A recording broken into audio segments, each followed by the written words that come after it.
Two strikes to win the match. Just like that, she got a great break, a crossover, but she'd like to have this final strike. Yeah! She has to be disappointed.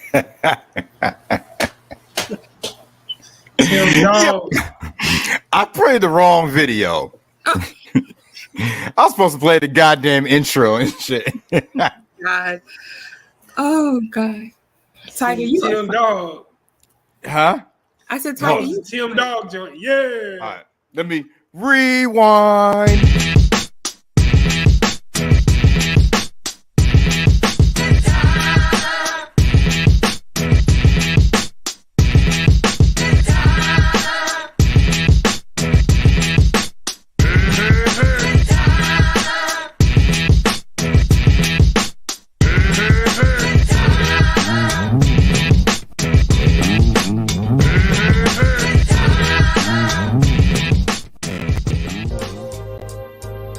Okay. That's more like it. What's good, people? What's goody? Queen City, Tam Leo in the building. Oh. In the building. We back. Fullblast Cook Fanatics. crack. We back like cook crack. Word up. We back just like the sandwich that I'm eating right now. So pardon me, stuff in my face as usual. Fat boys are back. What's good, y'all? Never be whack. Oh, It's all good, man. I was Beautiful Monday in the Queen City. no doubt. Little cool, right? Look cool. Yeah. Cool. Just got a little cloud cover. It's sunny earlier. How's the weather up there, Tam? it's beautiful here, man. It's It's nice? so, the weather is so. I think it's 63. Oh, damn. Okay. It's So it was warm yesterday, so now we getting the cold part now. Yeah. Yeah, 63. So yeah, man, we back again. You know, it's April already, bro. Yeah. Like 2 more months, half the year's gonna be gone already. Yeah. It's crazy. This bugging my mind how we're already in April right now. But Aries season. yeah, yep. My baby daddy is an Aries. Oh yeah, Mhm. my first son's mother's an Aries. Oh yeah. Yep. So, Aries, Leo, and Sag and Gemini, I think, are really compatible. Okay. I gotta find me a Sag, a Gemini, a Leo, or an Aries again. We Leos and Cancers around my way. Leo's in Kansas. Yeah. I don't want another water sign. Wow. Hey, don't be hating on the Pisces, yo. Well, Pisces. Let me shut up. But yeah, only. Okay, I'm not. Let me shut up. We flow like water, like Bruce Lee says. Only water signs are freaky. Like that's the one thing they could do for me. Not you, Okay. Tiger, but I'm just All right, yeah, all right. So, Fullblast Fanatics, sports, rhymes, and life. You know, we're here to talk. You know, music and sports. You know, every week, 4:30. The crew's here. San Leo, Queen City G. We got some announcements to make. We're gonna make in about half hour, but we want to start off with the NCAA. The Final Four went down. This was yesterday, and one of the games I do have the footage on the buzzer beater. The other game was a beatdown. Sorry, Yes, it was. Queen City. Sorry, Yes, it Miami, was. but Yes, it UConn was. gave him the business. No doubt. And let me just play this real quick, man. I didn't even know this happened until like late, and I said I got to show this clip, even if they won't put a strike, but just a little copyright thing. But let's roll this clip, y'all. Clip. San Diego State there you game go on your winner. crib shit. Yeah. We all got- And it's blocked. Pulled down by Mensa. They have the one timeout. Are they going to take it or not? They don't have the scorers on the floor. It's Butler with 2 seconds. He's got to put it up. And he wins it. He wins it with the jumper. A San Diego State miracle.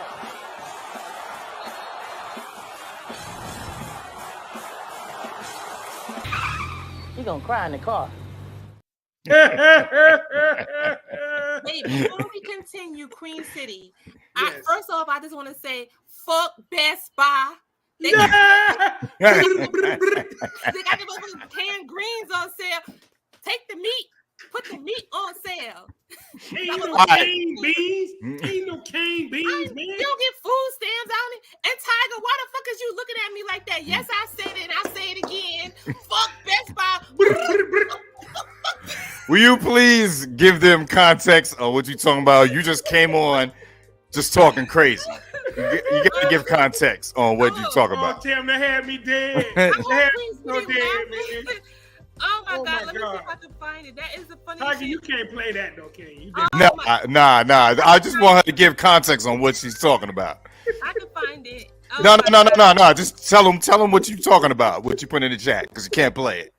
Okay, so basically, this big heavyset black girl, she was on the news with this white lady. The white lady was the newscast. You seen it, Tiger? Oh, Have Yeah, you seen yeah. it? You saw it? I didn't know Yeah. because he didn't respond. So, the heavyset black girl was on the news. You know, she was just ghetto, and she was telling the news lady F Best Buy. I'm assuming that Best Buy is not the Best Buy that we know, where you buy like electronics stuff. I guess it's like grocery store wherever she's from.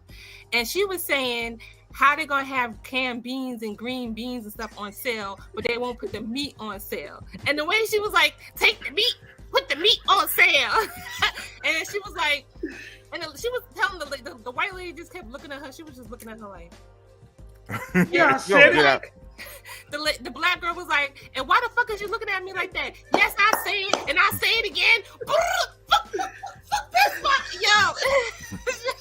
It's so ghetto. Y'all gotta find it if you go to For a YouTube. little more context, it was around Black Friday. Oh, It was a Black Friday sale, Mm-hmm. and it was in DC. But what killed me was that was CNN. That wasn't local news. Sure. And they gave that girl a live mic. Somebody fired behind that. That shit is the funniest. Every time I'm in like a mood, I go to that video because that Hey. shit has me. Hey, it had me so dead, man. Dude, Especially that was a weird DC accent. I thought she was from New Orleans at first. Yeah. Man, ain't nobody want no cane beans. Canned beans. And at the end with the. I was like, yo. You know, the producers of CNN in the producer room, they were probably like, yo, how we let this shit go through? I don't know if she took the mic from the on the site person. It looked like she did because she had the mic, like she was like swinging it kind of. Yeah, but they supposed to cut the feed when like some shit go down. I'm glad they didn't, because that is a laughable moment, honey. Yo, cuz I ain't never seen it go that long. Like, yeah, that was crazy, man. Like, that's broadcasting 101. You put the mic so you can control what they say. Right, she came on, she had the mic. I was like, yo. She told the lady, she said, and why the F is you looking at me like that? She did. So again, she could see the feed because she could see the studio. Yeah. They gave her access to the feed. Oh my God, that is so hilarious. The reporter was like, fuck it, this is my last day. Go ahead. Go for broke. Like that woman that was smoking weed. She was talking about the marijuana laws. And she was like, fuck it, I quit. I was like, yo! She said that shit live in the studio. I sent the video to Kareem SOD, and he was like, wait, when did Best Buy started selling food? He's like, they sell food now? Anybody in the chat that's in the DC area, chime in if there's a Best Buy grocery store, dog. That's crazy. She did say Best Buy. Yeah, I had a rough yesterday. I wasn't really on my phone. I noticed that. Sunday's supposed to be relaxing. I had a rough Sunday. That's all I'll say. But we good. We good now. Good. But glad you're good, dog. Yeah, man. This is the first time I think in history that a buzzer beater in the Final Four. No. Right? No. They said that. No. I heard that today. In the Final Four, not the championship game. Right. Because Big Smooth bust Carolina hard. He bust out hard with that buzzer beater in the championship. Yeah. That is correct, Tiger. In the semifinals. Right. That was the first buzzer beater. Yeah, just been in maybe the Sweet 16 or in the beginning they've been buzzer beater. You're right. The semifinal game, the game before the championship, has never had a buzzer beater. Right. That's crazy. I thought about said word, like, but so many buzzer beaters, you thinking maybe one happened, but Big Smooth, man. That brought back memories, man. Everybody started pulling out the Big Smooth shot on Carolina. That thing broke my heart. Bro. I'm like Chris Tucker. Why you bring up old shit? I know, man. That's the first thing the announcer said, and then dudes I was watching the game with was like, what shot they talking about? And somebody pulled it up. I was like, oh. Yeah, they got to pull the footage up now and everything. It's like, gee, I know you got it. I was like, nah, I don't got it. We ain't got that clip. I don't know. That was in another universe. That was like the Marvel multi-universe. But yo, man, listen, Tiger. The coaching me. Look, two things I'm gonna say about all of these games, man. It kind of make me wish I was a coaching again, because the film from these games is coachable moments, man. Lamont Butler had 9 points in the game, dog, and that shot got them there. Like, people hang their heads when they have a bad shooting night. You never know when that moment. That shot, that one shot counted, But the other thing I always do, man, in situations like that is like, if I was coaching, what would I have done differently? So as I was breaking it down, FAU had the ball with, I want to say, 11 seconds left on the shot clock. They ran a good set, got a good shot. It just got blocked. Yep. And then San Diego State didn't have no timeouts. So FAU did a really good job getting back in transition. They did. They didn't give up a layup. It was like 8 seconds to get back like that. They got back. They didn't give up a layup. They didn't give up a walk-up three. Usually when everybody's retreating, somebody can walk right into a three. And they were only up one. So as I think about it, the only thing I think they could have done differently, man, is number 4, man, for FAU. He thought about leaving his man when Butler was in the corner. Remember, he dribbled to the corner. Right. And then came back and pulled up for the shot. Only thing he was thinking, man, you can see it if you go back and watch it. He took a couple of jab steps at him like, I should go double and leave my man. But he stayed in no man's land. Wow. And the only thing I can think about in coaching is obviously ball, you, man. The ball, you, and your man. That's where you're supposed to always be, in between the ball and the man, right? Right. But in late game situations, you also add clock, because you got to know how much time is left. Right. If he would have went to double that dude with high hands, he didn't have enough time to throw it to Buddy to shoot a three. Exactly. So So when you get into 1.9, 1.8, 2 seconds right there, the most dangerous man is the man with the ball. Mm-hmm. But hey, I can't fault him, man. It was a really well coached game. At that point, as a coach, you're at the mercy of your players in their instinct. Yeah. And I know that kid is kicking himself, man, because there's no game plan when it comes down to that. It's you just going you going for broke right there. Yep. And there's no foul. You're not gonna foul. With two down by 2. They were down by 1. I mean down by 1. Down by 1. I'm sorry. Down by 1.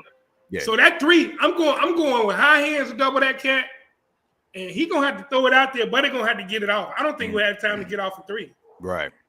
And if he did, then hey, God bless you. Yeah. All things said, it was still a good shot over contested defense. Dude had a hand in his face, man. I know.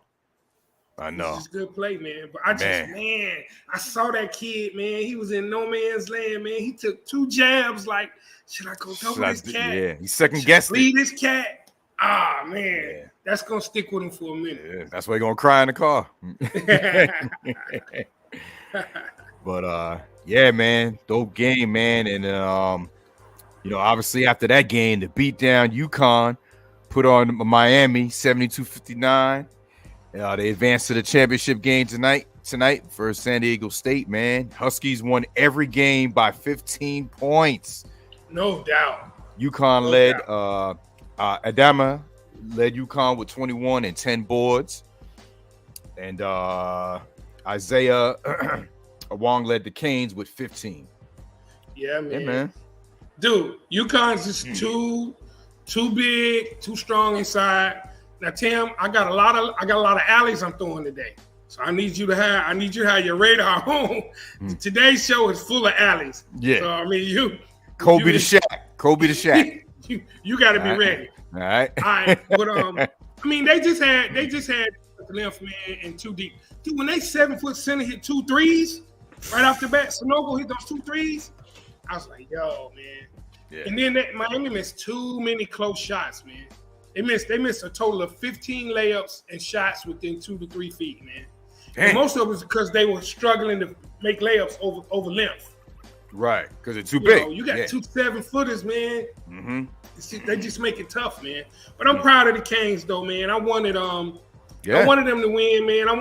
It speaks well for our NIL program because that was $1.9 million worth of IL out there. We literally bought that Final Four team. Shout out to John Ruiz, man. Life Wallet. Look up Life Wallet. Yeah, because he paid Nigel Pack $500K, I believe, to transfer from Kansas State. And then Isaiah Wong was like, he get $500K, then I'm leaving.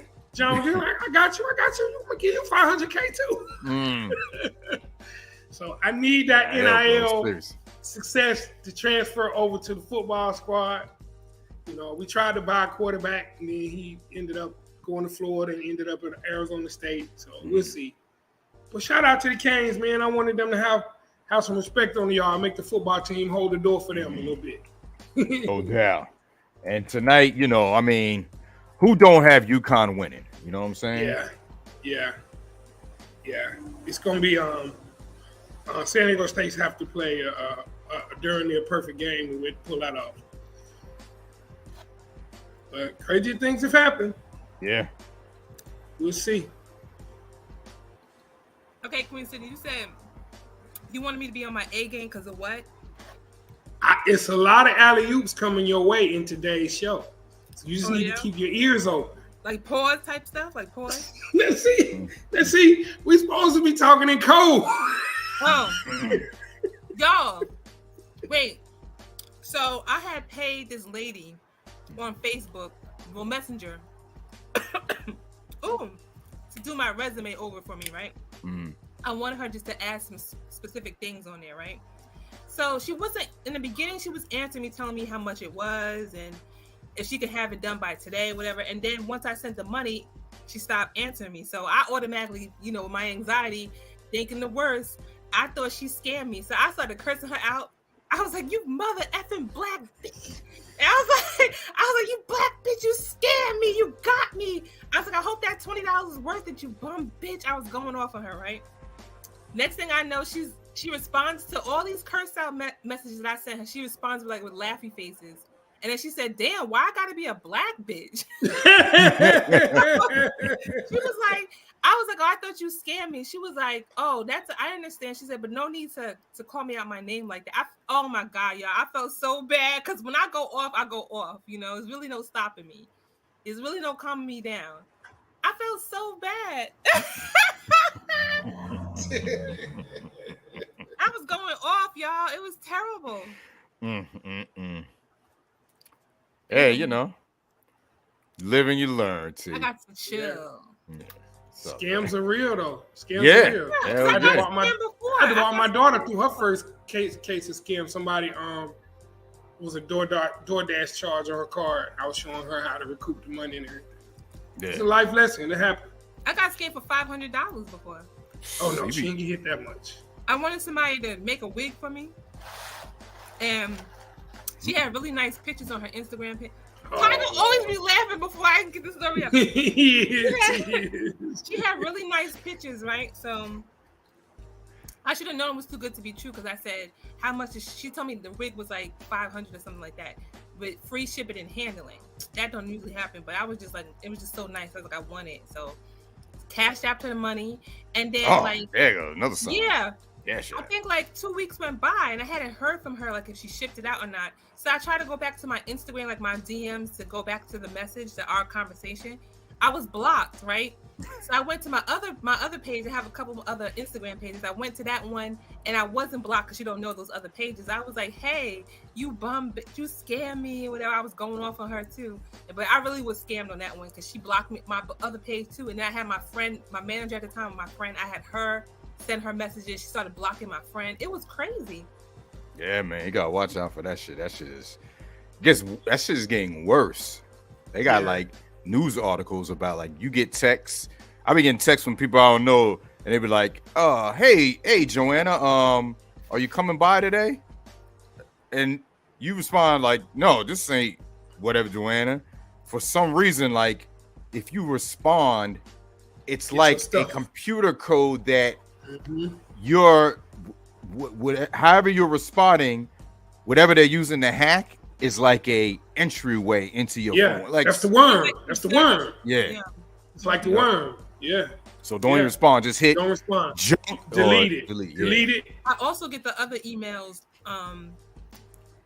Nigerian prince. Yeah, I get those too. Sent $8 million to the Nigerian prince of Zumbunda. I get the ones they be like, you won all this money. They be like, hey, you're looking for local hot girls in your area with great credit. And I be like, where does this come from?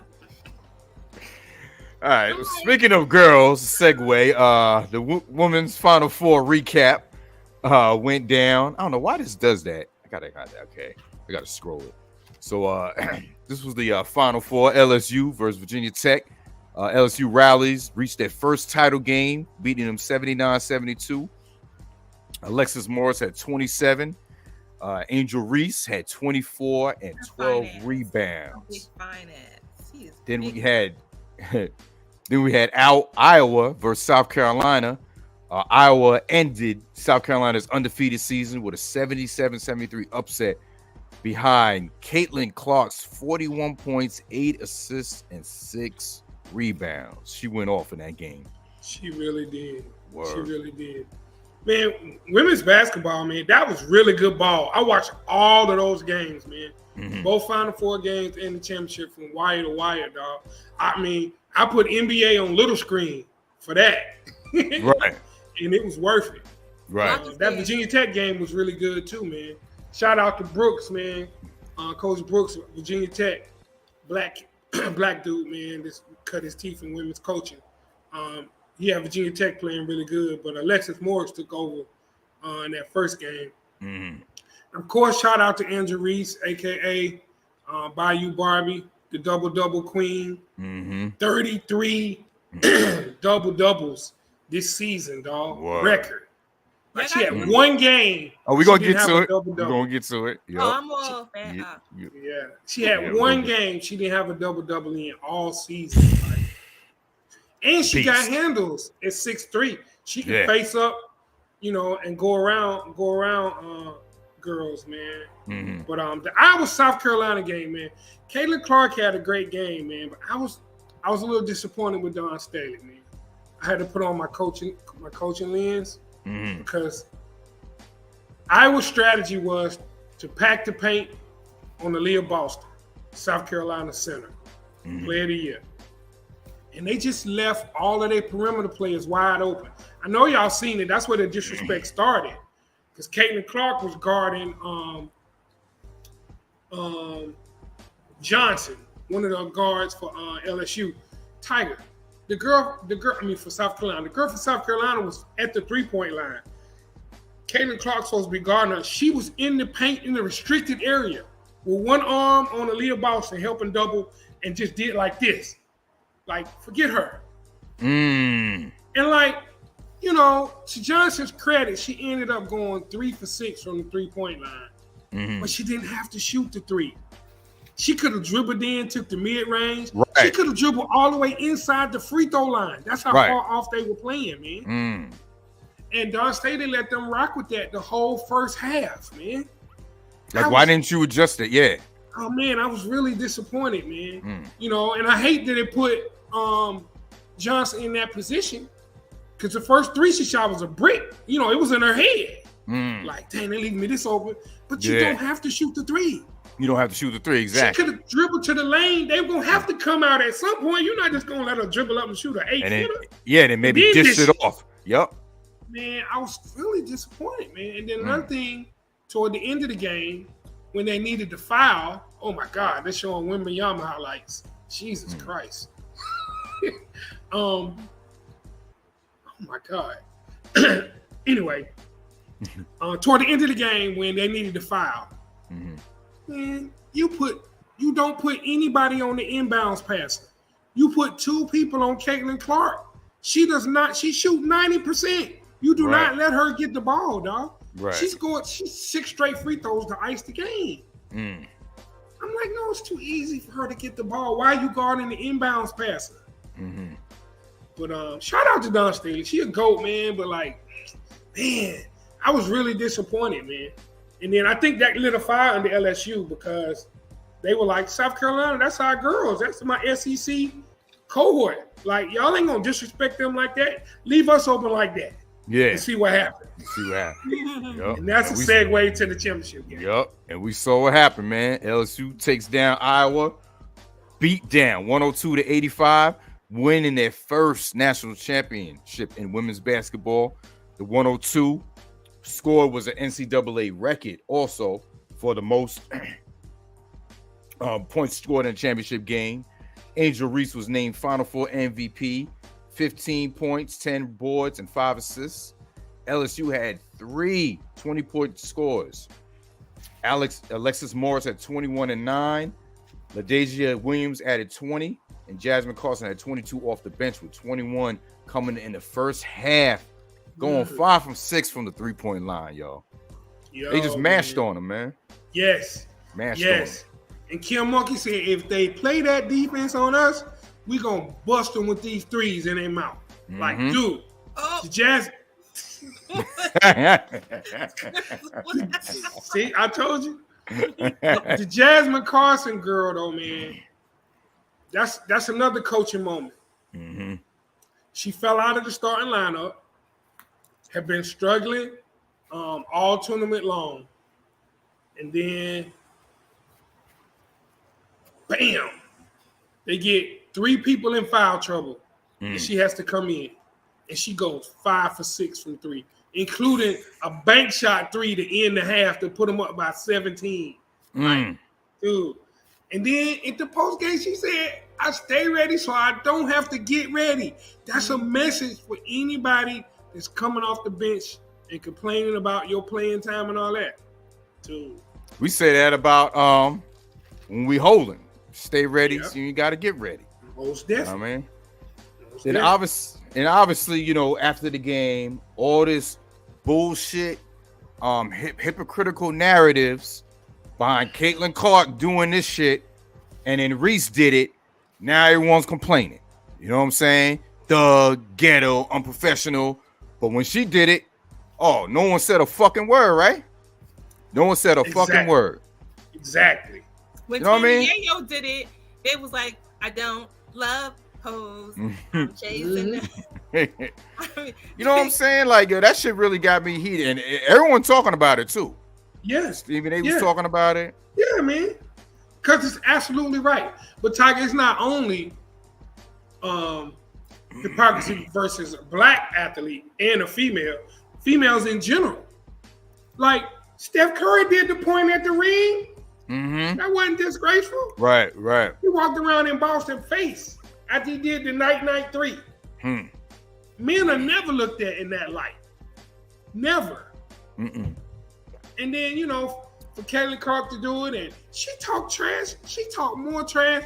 She told a Louisville girl, shut up, you still down by 15. The camera caught that. Like, dude, she a trash talker because she a bowler. Yeah. So she didn't complain about it. You see, she didn't complain about it. So I want to saw her doing that. So I want to see on I think Wednesday, Mag Dog comes on ESPN First Take. I want him to give it to her like he gave it to Draymond, talking about, you know, I ain't want to hear it. No, everyone in America don't want to hear you talking. Just shut up and play. And that's when JJ checked him like, yo, that shut up and play shit, you know, that's reminiscent on that fucking bitch on Fox telling LeBron that shit. Speak her name. That dog whistle racist shit. You know what I'm saying? So I want him to say that shit to her about her. You know what I mean? If you don't, you know the bias. Oh. Yeah. I love the way she handled it. Go ahead, Tam. What'd you say? Tony Baker. They be saying that to Tony Baker because, you know, when he talks about like racial stuff, they be like, shut up and just tell jokes. Yeah. Shut up and tell jokes or do the animal stuff. Yeah, they don't want to hear the other stuff. Yeah. Yeah. We'll unfollow you because we don't want you motherfuckers anyway. So good. Keep exposing yourself because we want y'all to not be around here. Yeah. We don't need y'all. Hey, Danny Cannell. Put Danny Cannell name on the list. He came out and said that was classless. No place for that in the game. Danny Cannell used to play quarterback for the Giants. He was real critical of her. Sucker shit, bro. It's another dude too that came out that was real critical. I'm trying to think. I'm trying to make a list. They like anybody in the chat remember? They try to humble black women a lot. We're not supposed to be happy. We're not supposed to say, hey, you know, I won. We're supposed to just be humble all the time. We're not supposed to show any, you know. Yep. I can go on about she did it. Hey, stay in the kitchen type shit. Yeah. But I love the way Angela Reese handled the press conference. She said, I'm keep receipts. I got the receipts of what y'all said about me. That I'm ghetto, that I'm hood. Y'all try to put me in a box that I'm not going to stay in. I'm unapologetically me. I'm like, go ahead, girl. Word. And you know, we fine too. We laugh about the lashes and stuff too. You know, I would tell my little niece, you can't see your future husband with them doggone lashes on. Flying away. Blink too hard. But hey, man, they're expressing themselves the same way we did with black socks and baggy shorts. Facts. Dude, they hated on Michigan for doing that. The black socks. But, you know, the reason it's real special, man, and I'm just going to say it, is because it's Iowa. Yeah. Because it's Iowa. People that don't know, their football program lost a racial discrimination suit for $4 million. It's racism rampant all through the Iowa. It's Iowa. Yeah. Dude, come on, man. The entire team was white except for one black girl, and they had one black assistant coach. When they showed the crowd with the Iowa gear on, I only saw one black dude. Tiger, I was pausing it, looking. Like, come on, man. You know what that was. Yep. You know what that was, man. The football what it always is. The football team, if you watch their football team, I promise you, the only blacks they got positions at in football are running back, wide receiver, corner, DB, safety. You might catch a linebacker every now and then. Definitely not on the offensive line. Maybe one. But like, dude, man. Hey, man. And then for them to lose the discrimination suit for past players saying that when they messed up in drills, they would tell the coaches would tell them, we're going to send you back to the ghetto. Wouldn't let them wear braids. Wouldn't let them wear earrings and stuff. Like, that's not our culture. Come on, man. I'm so glad that went down the way it did. Right. We're going to send you back to the ghetto. Wow. They did. Look it up, man. And then they're gonna try to make the state pay half of the lawsuit, Tiger. The athletic departments will pay $2 million. The state will pick up the rest. The few black taxpayers in Iowa say, "The hell we will." Word. You take them out of my check. So they ended up having to pay the whole $4 million. Same place Chris Long came from, the racist strength and conditioning coach, the Urban Meyer tried to bring to Jacksonville. Well, you know, DeMario, where I'm at, there's a lot of that, and I'd be scared. Yeah. Cornfields. Yeah, man. I am scared, petrified of cornfields, like petrified. Check the chat, Tim. Check the chat, Tim. Yep. Yeah, your private chat.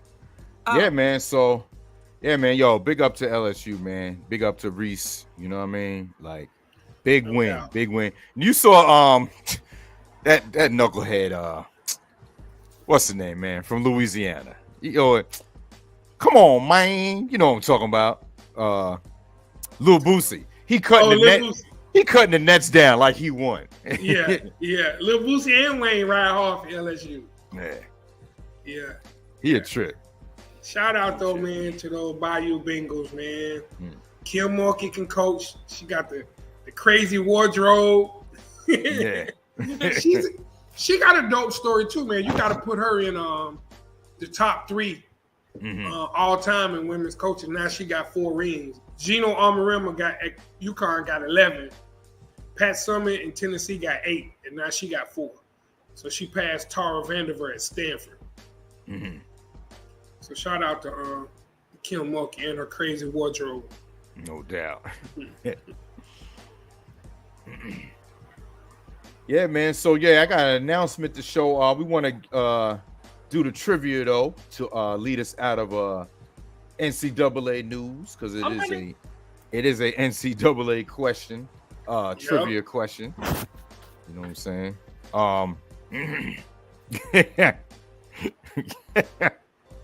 We'll talk later.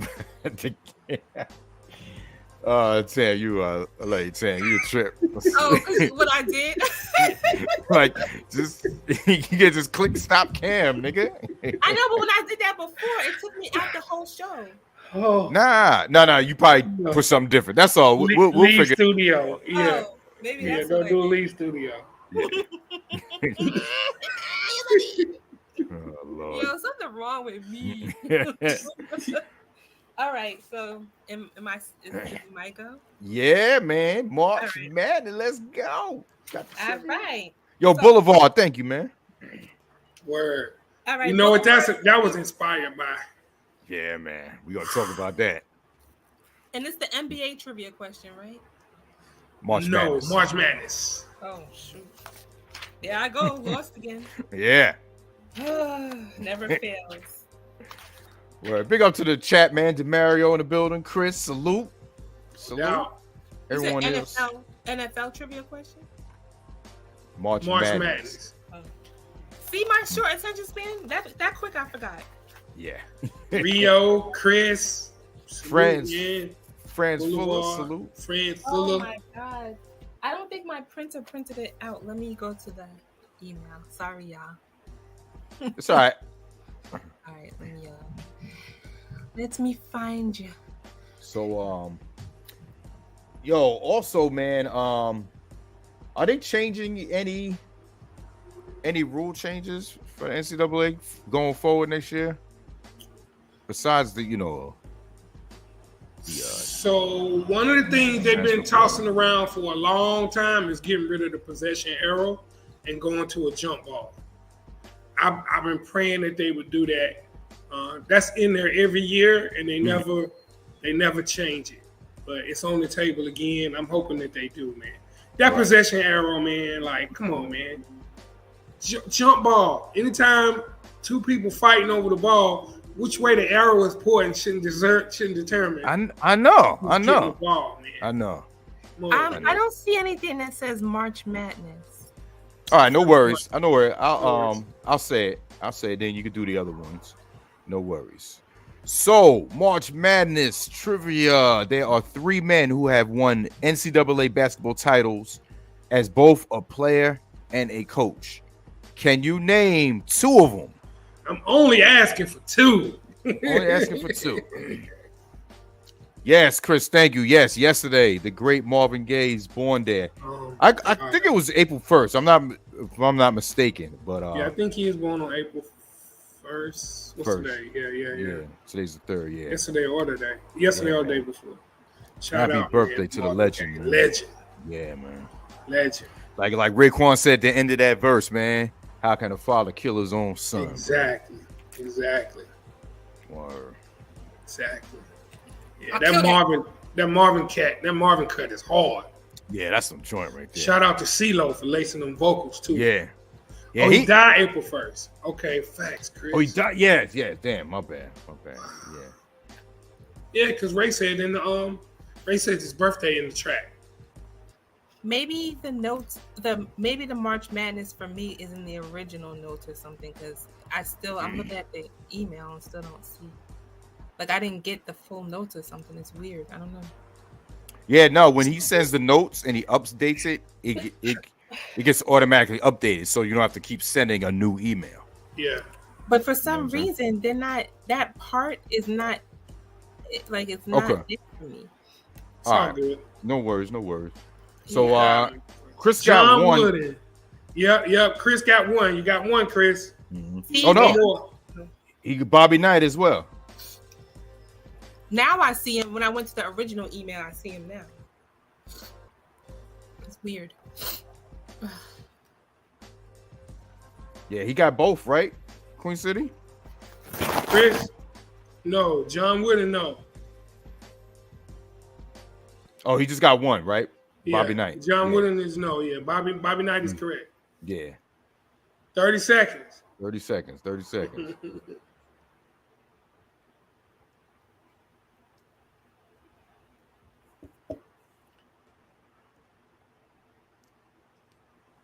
This is a crazy question too, man. Like, because that's very rare that you had that happen. Right. All right, y'all. Time's up. Answer: only 3 men can claim champion status as both player and coach. That is Joe B. Hall, registered both achievements with Kentucky, Bob Knight with Ohio State and Indiana, respectively, and Dean Smith, first on the court with Kansas, and obviously on the sideline with North Carolina. Michelangelo, shout out to Dean Smith, dog. Yeah, man. The only man who can hold Michael Jordan under 20 points. Right? Sit your ass on the bench. In the system, Michael. Within the system. Legend, man. Legend. The 4 corners, dog. He literally forced them to put a shot clock in, dog. Yeah. That 4 corners, man, used to drive people crazy, man. Yeah. They get up 6, it's over. 26-20. Oh, yeah. Passing the ball like hot potato. Passing that thing around, dog. That used to drive people crazy. Yeah, man. So, yeah, y'all. So, I want to mix it up. Like, usually we talk the music at the end, but we're going to talk about it now. We'll get into anybody that didn't see the last Wu-Tang episode. After this announcement, mute your speakers. Please mute. We're going to talk about it, the Iron Man episode. Before we get to that, we got a dope announcement. And let me just play the video, y'all. We're going to get right to this. I'm waiting. I'm excited. Let's go. Let's go.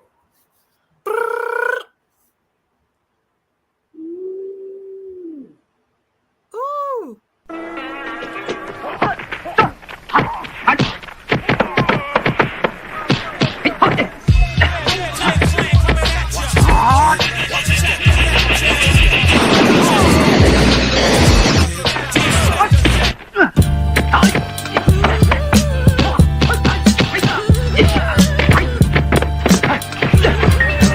Yo, check it out, y'all. This is Raekwon the Chef, and you checking out Wu Radio right now.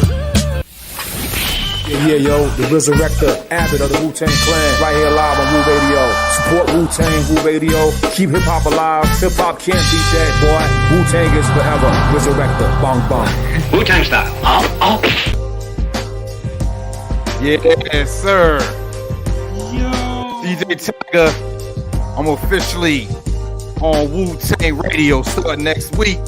Yo. The Jizzle, already present, Inspector Dick, Ray Corner, shit. You got a Ghostface Killer in the motherfucking method man. Yo. Yeah. We made it. Big shout out to my brother, DJ. Big shout out to my brother, DJ DiBiase. Yo, you know, we've been doing the Wu-Tang Raid Train. Caught the ear of some of the Wu-Tang DJs. Got invited to a meeting. Got put on to Wu-Tang Radio. And they asked him for anyone else. And he said, yo, I got DJ Tiger. I got a reboot. So Wu-Tang Radio DJs. We got our own shows. I'll be DJing Mondays at noon and Wednesdays for Wu Wednesday at noon. DiBiase is DJing on Thursdays. Then Reboot's on a business trip. So once he gets back, he'll get his schedule. But yeah, man, we are official Wu-Tang Radio DJ. Yeah. Brother, very well deserved. Yes. At some Oh, point, he's in somebody had to see what you were doing for the culture, bro. Yes. Thank you, man. All Thank that you, hard bro. work. Couldn't have happened to a more well-deserved DJ. Facts. And so the other reason why I was bringing up like professionalism and stuff like that is because I reached out to them on possibly because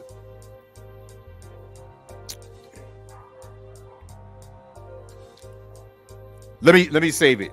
Let me say I'll tell y'all behind the scenes because it's not in concrete yet. Okay. Dope. But it has to do with Fullblast Fanatics. That's all. Gotcha. I'm saying. Hey, Gotcha. Tiger, look at our chat. Gotcha. Yo, Demario, thank you. Power, D. Cole, Levon, salute. Brandon G, Chris. Yo, thank you, y'all, man. Appreciate y'all. No, if Wu-Tang, actually the flyers right here, it has their what do you call it? Oh, the QR code. Yeah, put that back up there. Yeah. Yeah, so you scan the QR code, download the app. Yeah, they have a Wu-Tang Radio app for Android and for Apple. Sure. But they are powered by I think iHeartMedia as well. So Word. but That is so dope, That Tiger. is super dope, Tiger. Yo. Oh my god. I'm a regular on the Monday noon joint. Oh my god, my Word. Regular. Yes. So yeah, I'll post the flyer on actually the video I just showed. I have it actually, it's on YouTube now. I just gotta make it live, and then the QR code will be up and you can just scan it, and it'll also be on our Instagram as well. Word. Yeah, man. So yeah, I'm excited, man. When we're done, I gotta do my set and get it ready for the show. So Word. definitely. Now, is there a chat feature on that, or it's just straight music? I didn't look at the app yet. I don't know if there's a chat feature in the app. I know they streams the music. Gotcha. Yeah. I'm looking at it now. It's dope. No doubt. It's got listen live, show schedules, social. Yeah, it has a social link. Okay. Instagram, Twitter, and Facebook though. Okay. So what's And a up, chat feature. James Anderson, They do got chat feature. Okay. Does have a chat feature. I'm looking at it right now. Power 700, Brandon G. What's up? Yo, Brandon G. Yo, you gotta remember, bro, to please email me your address, bro. Cause I know you wasn't be able to make the meet and greet. You know what I'm saying? So yeah, just please email me your address. James Anderson, yo, he's rocking the UNC and WSSU. Yes, North Carolina in the house. I-95, I-84, I-40, and I-85. Yeah. No doubt. Salute, James. WSSU in the building. Me and Yes. Tiger both went to WSSU, dog. Rams. No Yes, doubt. indeed. So we'll wait for Tam Leah to come back because we got to get on this Wu-Tang talk. You know what I'm saying? No doubt. Man, episode, bro. I don't even want to say it, man. Like this is gonna be the last episode. Told you, I'm already having Wednesday. a draw, man. This Wednesday, y'all, the last episode of the Wu-Tang Saga, y'all. Can it I will say this before we go into it. Mhm. Ray was doing an interview. It might be something you posted. If not, I'm not sure where I saw it. But Ray was talking about it might have been with Vlad. He was asking him about the voices. And of course, he was like, he thought the dude that was doing RZA was a little extra and whatnot. And Ray was saying he wanted to do a 2.5 hour movie like NWA did. Oh, okay. He was saying the Hulu version was RZA's baby.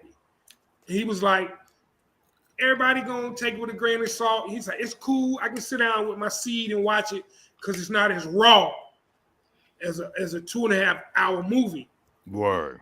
But he said, hey man, it ain't. This ain't gonna be the last time our story is told. That made me feel good. Yes, bro. A Wu-Tang movie. And to me, it's like if they would do that, I don't know if like theater or Netflix, like or maybe a Hulu movie, like a 2.5 hour movie. Yeah. Or you know what I mean? And now, would you want? I mean, I guess it'd have to be new characters because it'd be weird to have the same characters from the Hulu series in the movie. Plus, you know what I mean? Contractually, they might not be able to. Right. I would audition to be one of Raekwon's groupies. Stupid. You put your caramel Sunday shirt on. Oh shoot. But yo, man, that made me feel good, man. From Ray's mouth to my ears. Yeah. And that's not gonna be the last demonstration of their story, yo. Right.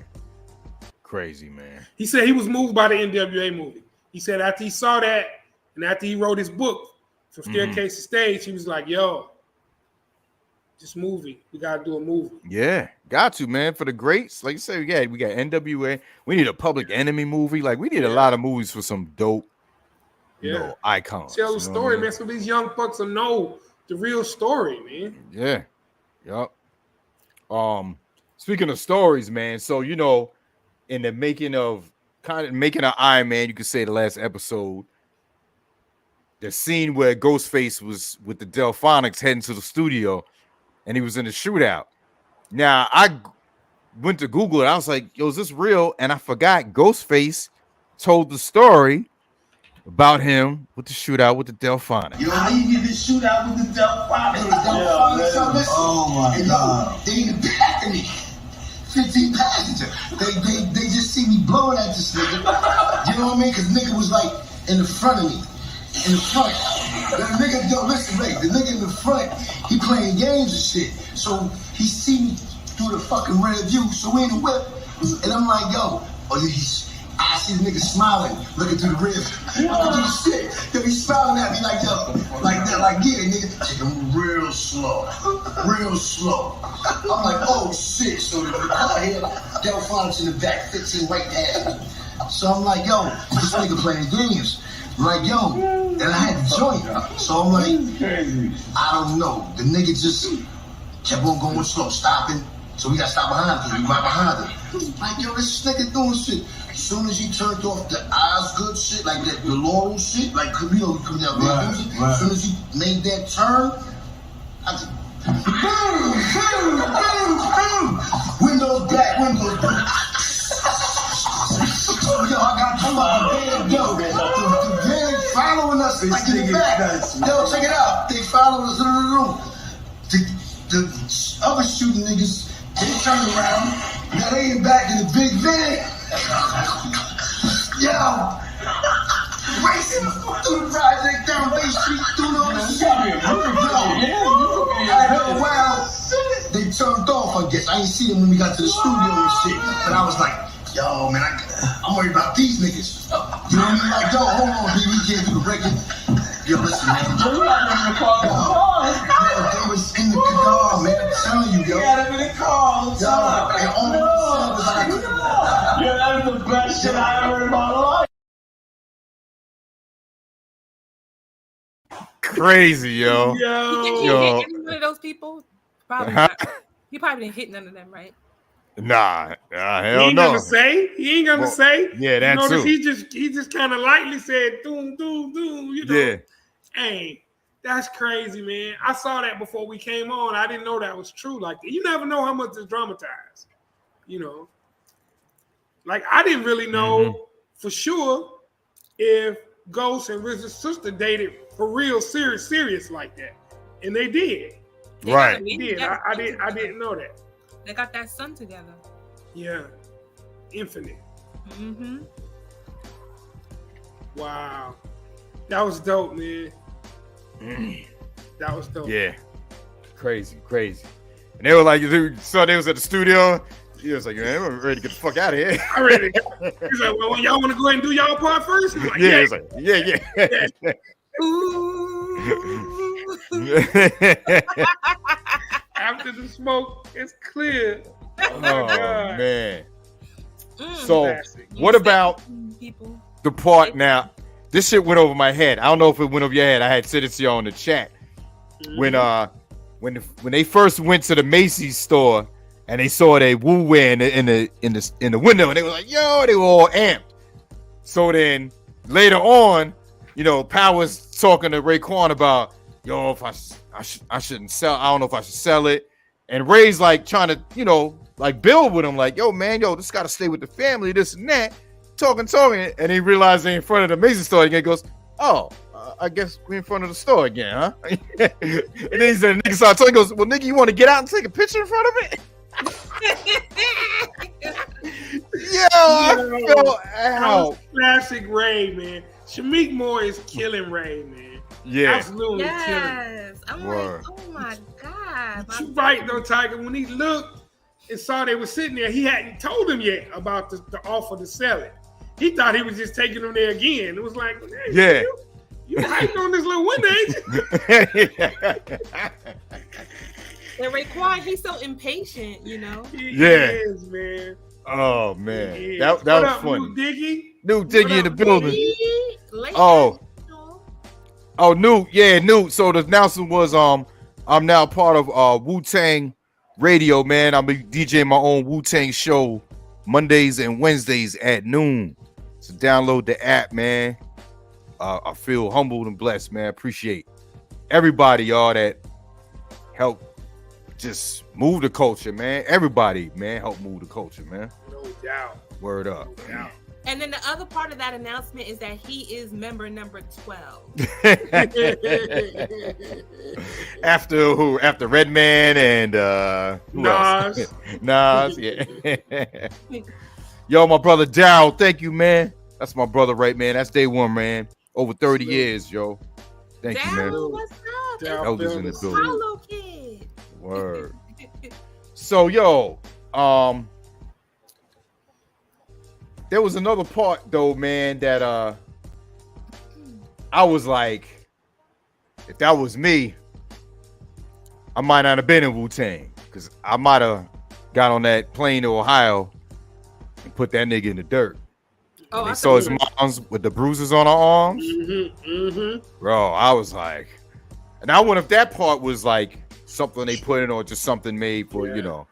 Yeah, because that's really happened. I doubt if they would, you know, dramatize his mom. But that probably really didn't happen. Yeah.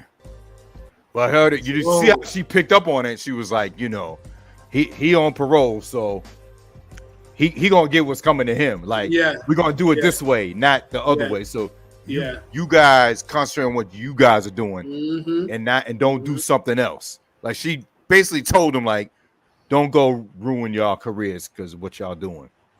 Over this, And Divine, he's such a cool, smooth cat. Like, he's just so smooth. Like, they cast him really good too. He looked like Divine. They do. They really did. Yeah. And Divine saw it first, and she know how laid back Divine is. But Divine was in the streets first. Yeah. So she was probably like, let me go ahead and show the rest of them because like Divine and already probably put something in the works. Yeah. Jerome gonna be be laid out somewhere. Shout out to Bokeem Woodbine. You gonna be like Jerome on Snowfall. Yes. Yeah, she got wisdom indeed. Yeah, that's Pam from the Cosby Show. Sure is. Yeah. Sure is. Linda Diggs. Yeah, man. What else, y'all, that stood out? I'm trying to remember. I know when he played what's Assassination Day. Yeah, when he played Assassination Day with the guitar. Yeah, well, before that, when he was in Sam Ash and that old head was hating, talking about, man, that ain't real music. You can't play no instrument. That kind of lit the fire on him because that Assassination Day, I'm like, yo, that shit ain't samples. Like, he played that shit. He played that. And then, like you said, when they threw that on, that wasn't a remake of it. That was the actual Assassination Day. So I was like, oh, they probably had the rights to play it because it's not a sample based. Exactly. You know, because if you notice the Shadow Box and Liquid Swords, it wasn't the real beat. They like replayed it. Changed it up a little bit. Yeah. Even though they own the songs, they probably would still have to pay extra royalties to the sample holders.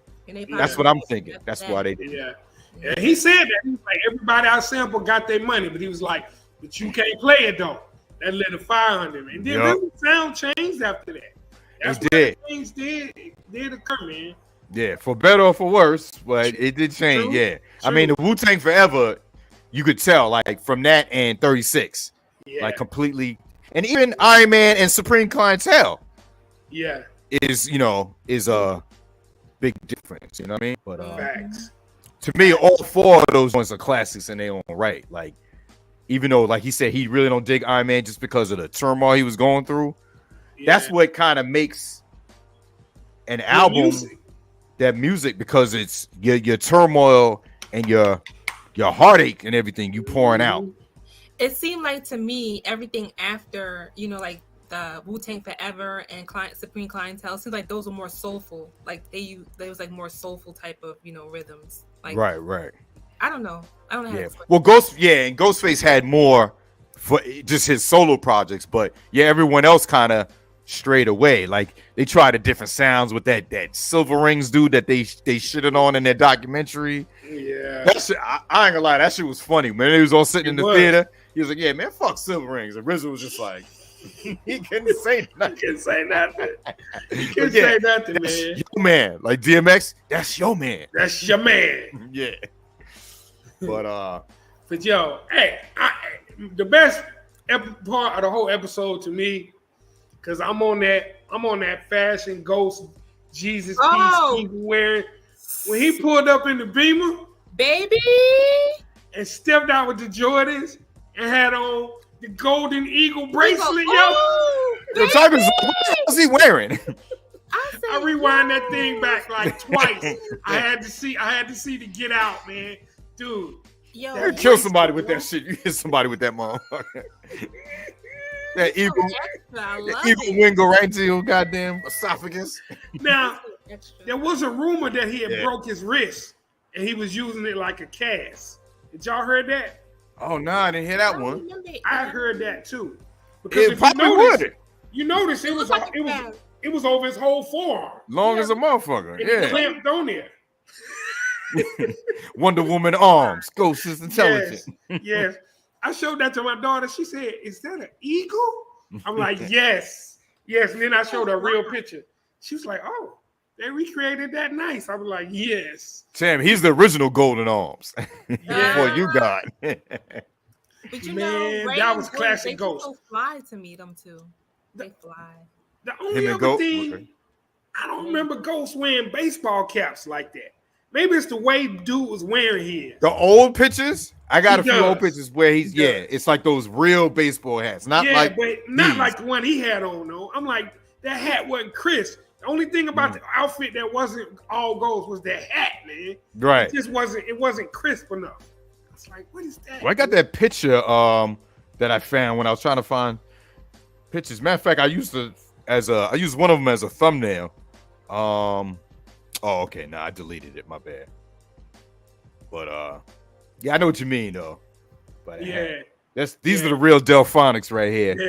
Yes, sir. Word. Shout out to the Delphonics. Yo, Tan, you reminded me of what's his name from Martin when he was doing that yeah. shit. When he was trying to fix the car. Oh shit. But what else part? Power trying to decide if he wanted to sell or not. That was deep, man.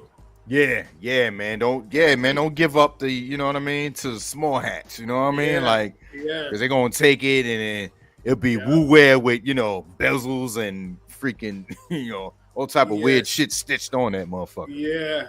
You know what I mean? Keep that shit within the I family. was right. Facts Boulevard. I thought that was true, man. He broke his real. Oh, okay. Looked like using it like a cat. It looked like a cat, yeah. Yeah. He's so fly. Yeah, workaholics. The Jesus piece. The Jesus piece and the eagle, man. Word. Legendary, bro. And y'all, the final episode, I did confirm it is aptly titled Triumph. Yeah, it is, yeah. I'm gonna cry, man. Bro. Oh, we're gonna cry together, Leo. It's gotta be 2 hours though, right? Don't give me no little 54 minutes. I think it's still 48 minutes, bro. I don't think 48 minutes. Yeah. The Liquid Swords one was an hour and 2 minutes or something. One of them went over an hour. The purple tape joint. Well, hopefully, you know what? Hopefully it is, because when I first was Googling the episodes for Wu-Tang, they had did an article and it was like, they were unlike the other Wu-Tang seasons. This one is only 8 episodes. I'm like, fuck is you talking about? It's 10. So it was probably before it came out. They probably thought it was gonna be 8. So this one, it might be you know, more than that. I hope it is. Boulevard said hour 10. I'll take an hour and 10. Don't give me no 45 minutes, man. Word. It's gotta be, man. This is it right here. I'm looking for. I'm gonna have a sick feeling on Wednesday, man. Like, Christmas break used to be over. You gotta go back to school. Yeah, right. Summer break. And that last day, Labor Day before school start. But nah, not really, because you want to go there with your fresh kicks. Yeah, your fresh gear. Yeah. Robert Gant, salute. Yeah, salute to Robert Gant. Salute Robert Gant. Word. So yeah, next week, man, we're gonna definitely take the time, man. I want to get with y'all to recap the entire sagas, 1, 2, and 3. You know what I mean? Let's get together, make some bullet points, and you know what I mean? Because I know there's stuff that we probably forgot, or maybe stuff we overlooked. Yeah. You know what I mean? So my short attention span ass be forgetting until you say it, until you mention it. And I'm like, oh yeah. Oh, I know it was something we forgot from the purple tape that popped up in my head. Mm-hmm. When Ghost reference was mad at they was trying to figure out who was hitting them. He was like, we gotta get this old flower pot ass niggas. Yeah. I was like, that's not the flower pot head. How did we miss that last week? Oh, don't play when I got a flower pot head, kid. Word. Oh shit. Classic they always slang. having these names. They come up with some funny that's stuff. slang, right? Yeah, That's that slang, man. Don't play me like I got a flower pot head, kid. But that shit when they were on the roof, when that nigga fell off, said, yo, is he dead? Is he dead? Yo, I had to pause that shit. I was no good for at least 4 minutes. Oh, me too, man. Oh, me man. too, man. Shamik Moore. Man, this dude, man. Bro. Oh shit. Yeah, I got the hold on. Go ahead, keep talking. I gotta play something. Man, just like dude, when he got up with the red fur hat on the South Beach joint, the Snow Beach shirt. I'm like, this dude got Ray like down, man. This is just incredible. How long he studied this dude, man? That is amazing. But you know, I'm sure RZA helped him like with the Snow Beach, especially with the Snow Beach thing. Because if you didn't watch that video, you didn't really remember that. But I mean, that's classic. Everybody remember that. That's so true. I want that hoodie. I still be looking for that hoodie. My friend's brother has it, and I'm like, wait, where did you get that? That's Snow Beach, man. It's fire. I want that for girls, like a female version of it. Check it out. Listen. Yo, what up? It's Sadiq Saunderson. I play Ghostface Killer, a.k.a. Tony Starks, a.k.a. Dennis Coles on Wu-Tang and American Saga on Hulu, and you're listening to Wu Radio. Nah, I mean. But He sounds more Word. like Yo, listen, RZA. man. Wu Radio. Now, he If you ain't listening, then you in the dark. That was divine. Yo. Word. Yo, they had a screening for one. I think it was episode 7 down here in Georgia, and some of the members from the fucking saga was there, and that's how they got somebody got some drops. Oh, they went to that damn screening, bro. Yeah. I found out after the fact that they had a screening. Why the dude playing Ghostface sound more like RZA? He sound like the RZA more than the guy playing the RZA. Yeah. You think He so? sounded like, play it again. He sounded like, Yo, what up? It's Sadiq Saunderson. I play. You're right. oh, he sound He like does. You're right. Oh shit. He does. he sound like He does. Yeah, that's crazy. Yo, Bobby Digital bong bong. Word. Like a robot. So yeah, man. Oh man, it's gonna be tough, bro. It's gonna be tough because we just got used to these dudes like being who they are. Like, yo, and I saw a young picture of Ghostface. The dude that plays Ghostface favors him. Yes. I was picturing, Ghost now and him, and I was like, oh, that's the dude playing Ghost, eh? But when I saw the young pictures of Ghost, I was like, oh shit, okay. Eyes, he got them eyes like Yeah. Yeah. Yup. Yeah. Yeah, man. Word, man. And this other announcement, man, when I posted this, I was like, shit, I hope this ain't no April Fool's shit. But I had saw it on Friday before April Fool's. And then I saw someone else cover it. And they said Ray and Ghost working on a project with Pete Rock producing the whole album. Oh my God. Bro. That's the most I got like 200 likes on that post, bro. Yes. People are like amped to hear that shit. So I was that Friday, I did a 20-minute set of like picking some Pete Rock beats. Like, let me see, just go with this. Let me see. Word. And I posted that shit. What day? I was on Twitter or that was on YouTube. I missed that. What? What you did with the Pete Rock and the Wu that old buddy. I posted it today. It's like 22 minutes. Oh, okay. Yeah. I did it on Twitch Gotcha. on Friday. So I just took a segment out of that whole show and I threw that on there. Dartmouth, according to Ghostface, he was going through a lot during that album, so he really wasn't on a lot of his own tracks. Yeah. I always wanted that until I heard, because remember that interview? He did an interview with who's the dudes that had the dope podcast? What's the dude's names? Elliot Wilson. Mm-hmm. He had a podcast with them a while back, and he talked. That's when I found out. They was like, yeah, I'm not on a lot of these tracks because I was going through so much. He was dealing with the diabetes, the drugs. His one friend got murdered. One got set up north for like 30 years. Like he was, going through a lot. And I said, oh, that's why he ain't on Saturday. Like that's one of the illest tracks on there. It is. But, Dex stepped up though. Dex said, I got you. Yeah. Word. But you know what's crazy? How come Ghostface was able to control his diabetes, whereas Fife, he just because Fife, unfortunately, he said he can't help it. He said he said this in the first documentary before they passed. He was saying that that's before he had got the kidney transplant. He was saying that he can't help it. He got to like keep eating cakes and sweets. So he didn't have the discipline to take control of it. It's a lifestyle change. It is a total lifestyle change, man. And it could be your body chemistry too. Some people can probably quit it and some people can't. Yep. How hereditary it is as well. Yep. It's yeah, a lot sad, of man. factors, Yeah. A lot of factors. He liked to drink them sodas. He used to say it. He said it. Mm-hmm. Yeah. But it's got to come to a point where you're like, yo, is it worth it? Yourself. Yeah, you got to. It's a lot of work, man, especially depending on what type you have. It's a lot of work. It's not easy. Yeah, I'm not faulting him one bit. You know what I mean? Because, shoot, I know I need to drink more water. I know that. Yeah. Yeah, I got high blood pressure, and I had to like stop all that stuff too. Different stuff, yeah, man. So wifey had what they call gestational diabetes when she was carrying my daughter. When you just have been doing your term of pregnancy.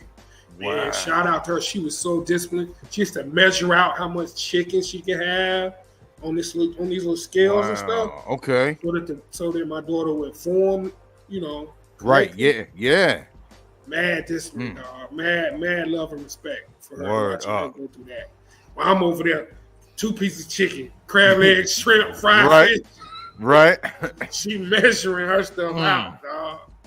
Discipline, man. Discipline. Yeah, that's what it is. I remember I threw all my stuff out. I threw all my cakes. I threw all the soda out, and I just went to the grocery store and brought like mad vegetables. I brought a steamer basket so I can steam my vegetables. Right. Yeah, I got to get another air fryer. The one I had got, I wore that motherfucker out. Wore that. If I can get you leaking in the back. That motherfucker stopped working. It was like, dog, y'all done ran through my ass. I'm done. Get you some steamers. Like I have a bamboo steamer. I was thinking about that. Steamer too? They're good, right? Yeah. Steamed vegetables come out. So you can put everything in there. Cabbage, carrots. I put every vegetable you can think of. I put sweet potatoes in there. I put everything in there. Right. And steam it all together. I like Brussels sprouts. I don't know. A lot of people don't like Brussels sprouts. I love Brussels sprouts. I put Brussels sprouts in there. I love vegetables. Vegetables are so good. And good for you. Drink a gallon a day, 2 gallons if you're over 240. Yeah, that's what I hear too. A gallon a day. Water's all I drink. Water's so good. Like water is just it quenches everything. It really is the best thing. The house that we moved that we're in now, they have a water filtration system. Bro, that water coming out of it, because they left the fridge. They had one of those the nice fridges with the water thing, put the water in. Bro, that water tastes so motherfucking good. Like, because I was like, oh, I gotta drink water. I find myself going to like, I want to get some water. Like, and once your body gets used to it, it wants it. Yeah. It wants more water. Like it wants water. Like I went to a bar one time, and I couldn't wait to get home so I can drink water. I didn't even want the drinks at the bar. I was like, I just want to go home and drink my water. Right. When your body get used to it. Yeah. When I was in the army, that happened too. Like, first went in there, everything's cut out. You ain't getting none special. And I was in during the summer, so I'm drinking water every day in them canteens and shit. Yo, I got out, went to the regular, we went to additional training. All I was drinking was water. Like, it's so good. I got heat exhaustion at my daughter's graduation. I couldn't even walk. I was like almost in there crawling. And the guy came over with like some water, and I drank it. It's like it woke my body up. Like I was fine. Like I was able to stand. He was like Chappelle said, when he sprinkled crack on him, he just got right back up. It was like, oh my god! Like I was like, oh my god, I feel so much better. Like water is just so refreshing. It is. I mean, your body's what is it? Your body's supposed to be what? 80%. 70% made of water. So the earth is 70. So you already know. Yeah, it was put here for me and you. Gotta take advantage, Craig. The water is water is so good. Word. So yo, my old neighbor, we used to be. Oh shit, he's freezing. Frozen? Oh, you frozen? One of my partners, he's a crabby drink having fun. These dudes just turn the music down and be like, Crown Royal water break. Make everybody drink water. Like the commercials, you see the commercials? Yeah. I was like, this dude, man, that made me think about that, man. Drink in moderation. Yeah, 300 UConn tonight for the win, man. Word up. And some other news, y'all. Did y'all know about Questlove and Black Thought being sued?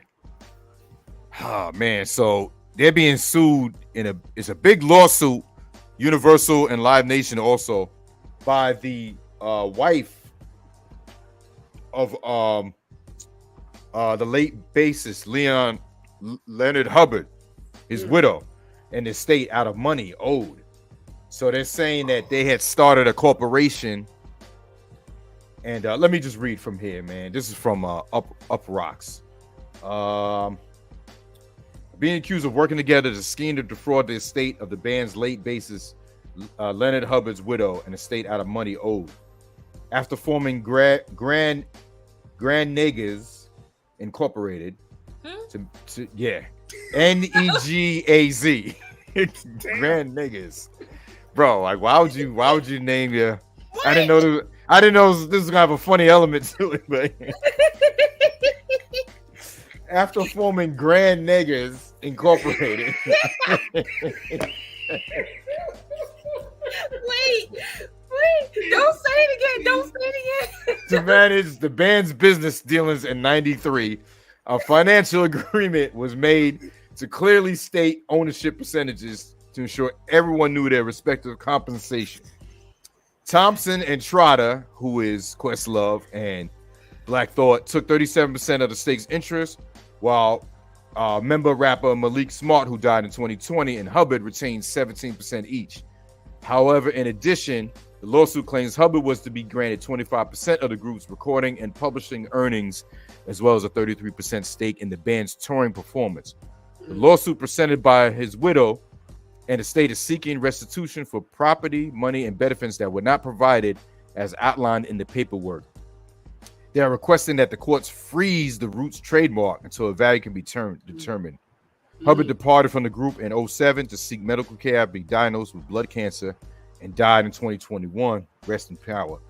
The suit alleges that the beginning in 2014 up to the current day, Thompson, Trotter, and others, through a pattern of racketeering behavior, fraudulently converted, divested, and absconded with monies lawfully belonging to the plaintiff. Damn. And they also formed a new business called Legendelphia in 2013 to transfer funds from the other business name, all without the approval of Hubbard. No public statement has been released by the Roots, and all parties declined Rolling Stone's request. Damn, man, it's always something with the business. Even our people that we, look up to in music, man. Like it seems like no one's immune to it. Like whether it's people you think that are grimy, like Diddy or someone else like that. When you hear something like this from like the Roots, you're like, damn, like how could they?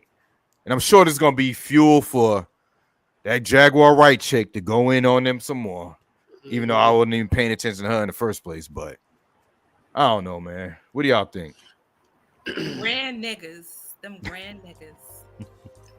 Yo, that is funny. Man, like you just said, death brings about drama around money and inheritance. Yes. I know from personal experience. Yes. Any of you that have been through that and handled an estate of someone, you know that it changes people. And the more money is at stake, the higher the stakes are. Quincy, apologize for me not even making the correlation, bro. So, hey, man, that right there is life. That's human nature. Yeah. That man played the bass in that band. And I'm pretty sure with him dealing with blood cancer, his widow got bills out the wazoo. Word. And if that's what the contract said he was supposed to have, then she's got legal grounds to come after it.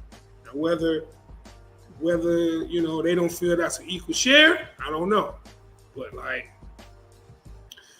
death in the state drama is real, man. It always is. Shit, the Tupac estate. Remember they were like. It was, someone saying he didn't have no more than 20,000 in the account, and they had to get money from Suge, and what Suge did. It's always something, man. It's always something, especially when you don't have your paperwork in order. Because if you don't, then it won't even go to the living relatives.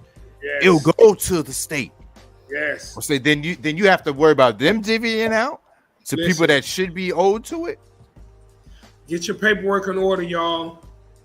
Never ever underestimate the power of a will, man. Have your wishes in clear in black and white. Because even in black and white, it can be challenged. Just letting you know. That's a fact.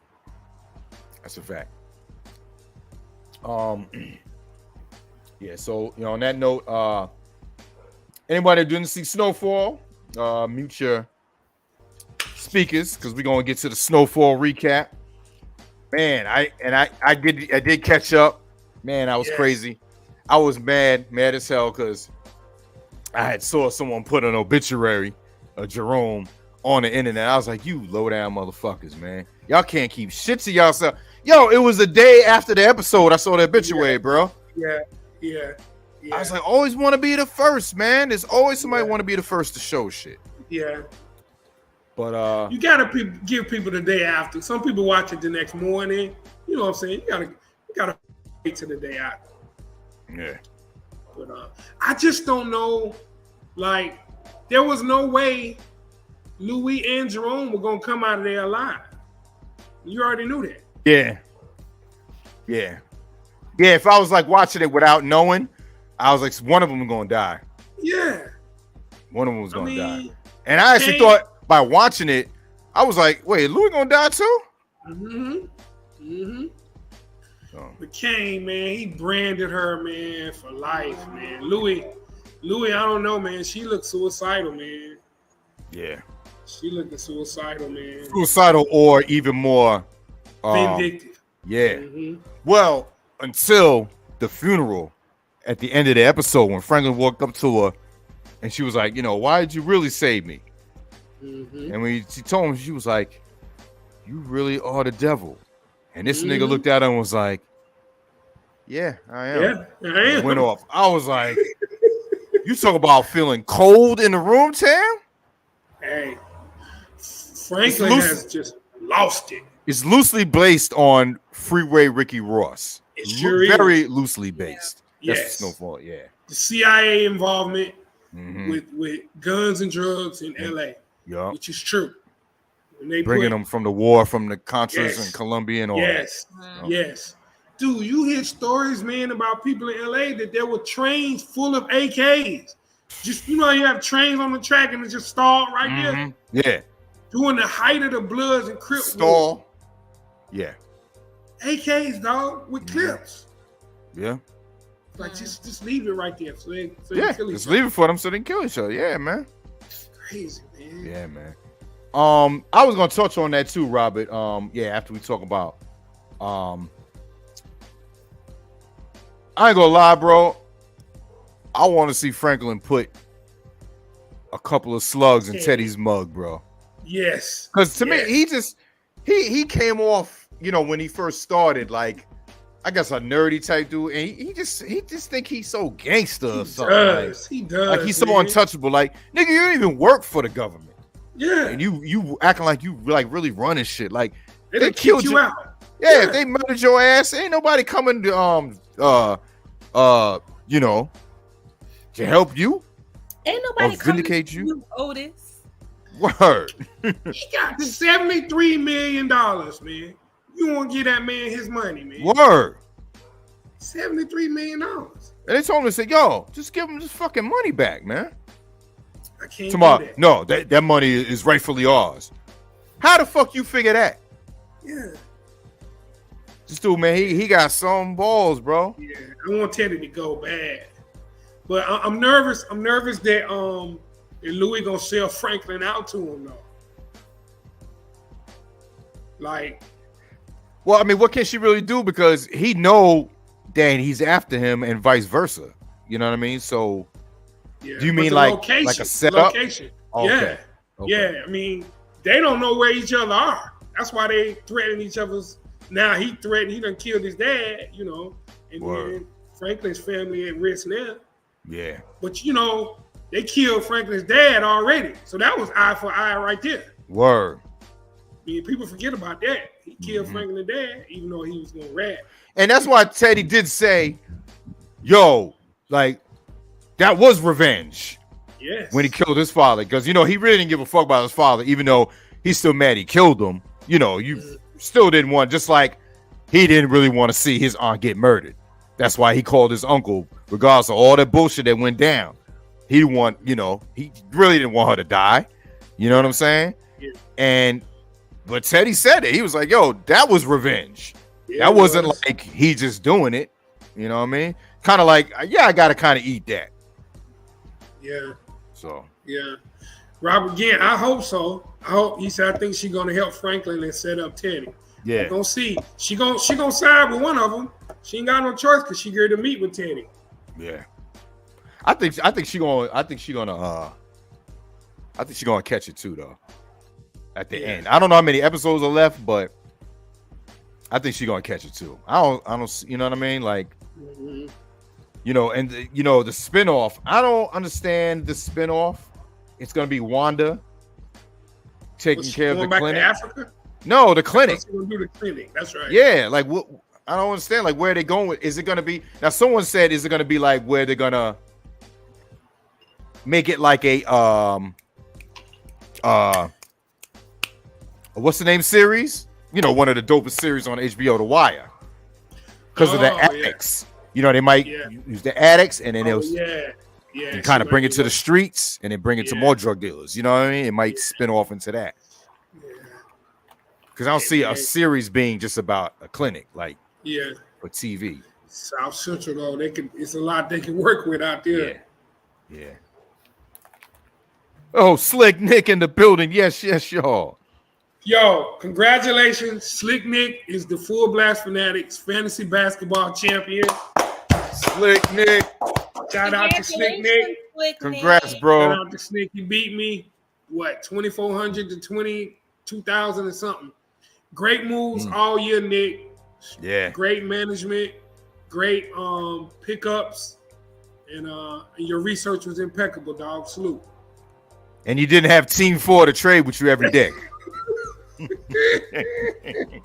Actually, the playoffs was really good. The last 4 people in that Final 4 were all playing, and it was competitive. So at least we did finish up strong. Right. Word.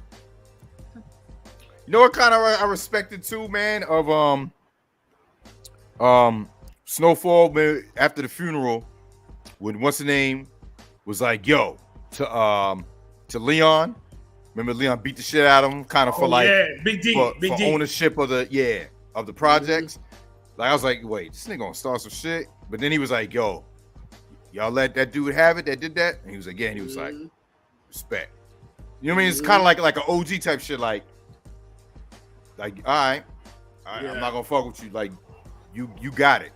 Yeah. You know what I mean? Like, oh, okay. Because that was the one thing I was wondering if he was gonna retaliate or whatever. But nah, they did it like how we always say, like how these little motherfuckers is pussies with their guns because they can't fight. They fought it out. Put down and put up them motherfucking dick beaters, like Star would say. You know what I mean? And they shot the fair one, lost, and that was it. I had never heard him say that. Right? Y'all, fucking hilarious, y'all. Big up the Star. Yeah, he said that's what niggas used to do back in the day. Put up the dick beaters and fight. Yeah. Leon cracked him upside the head with that bottle, boy. It was on. Yeah. It was on. Take that with you. Yeah, man. I'm looking to see where it's gonna go, man. I just, like I said, man. Yo, you see how his mom changed too. His mother's like what is her mind state now? Because she's like, the clinic is yours. Like, she don't even want to do it. Like, losing Jerome changed everybody, man. Yeah. Changed everybody. Yeah, man.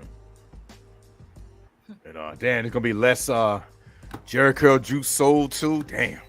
Yeah. Robert Gant, yes, I saw Uncle Clifford from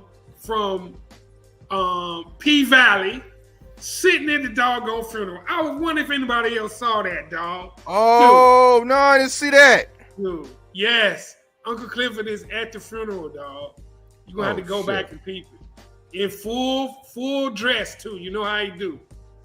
Oh, my God. Oh, shit. He was at the SWAC championship, dog. Wow.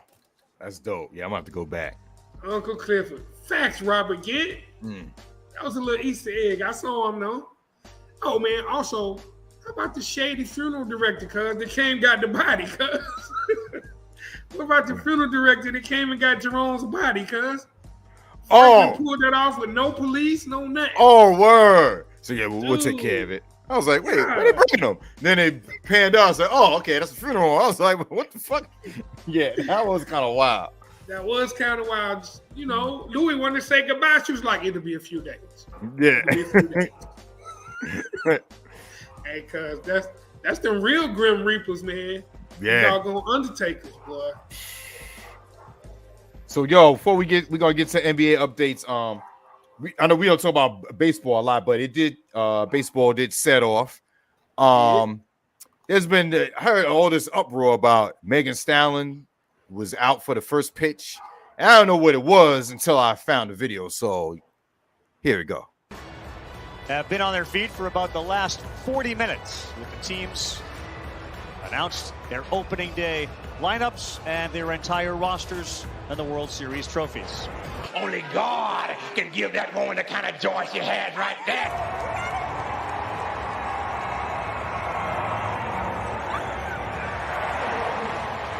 With that, we are underway and set for the first pitch. I don't know what you come to do, but I come to praise the name.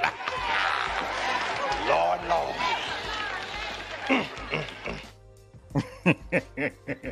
Yo, the hug. Oh, Buddy got some forearm on there. Yeah. I was like, it was a little bit lower than usual.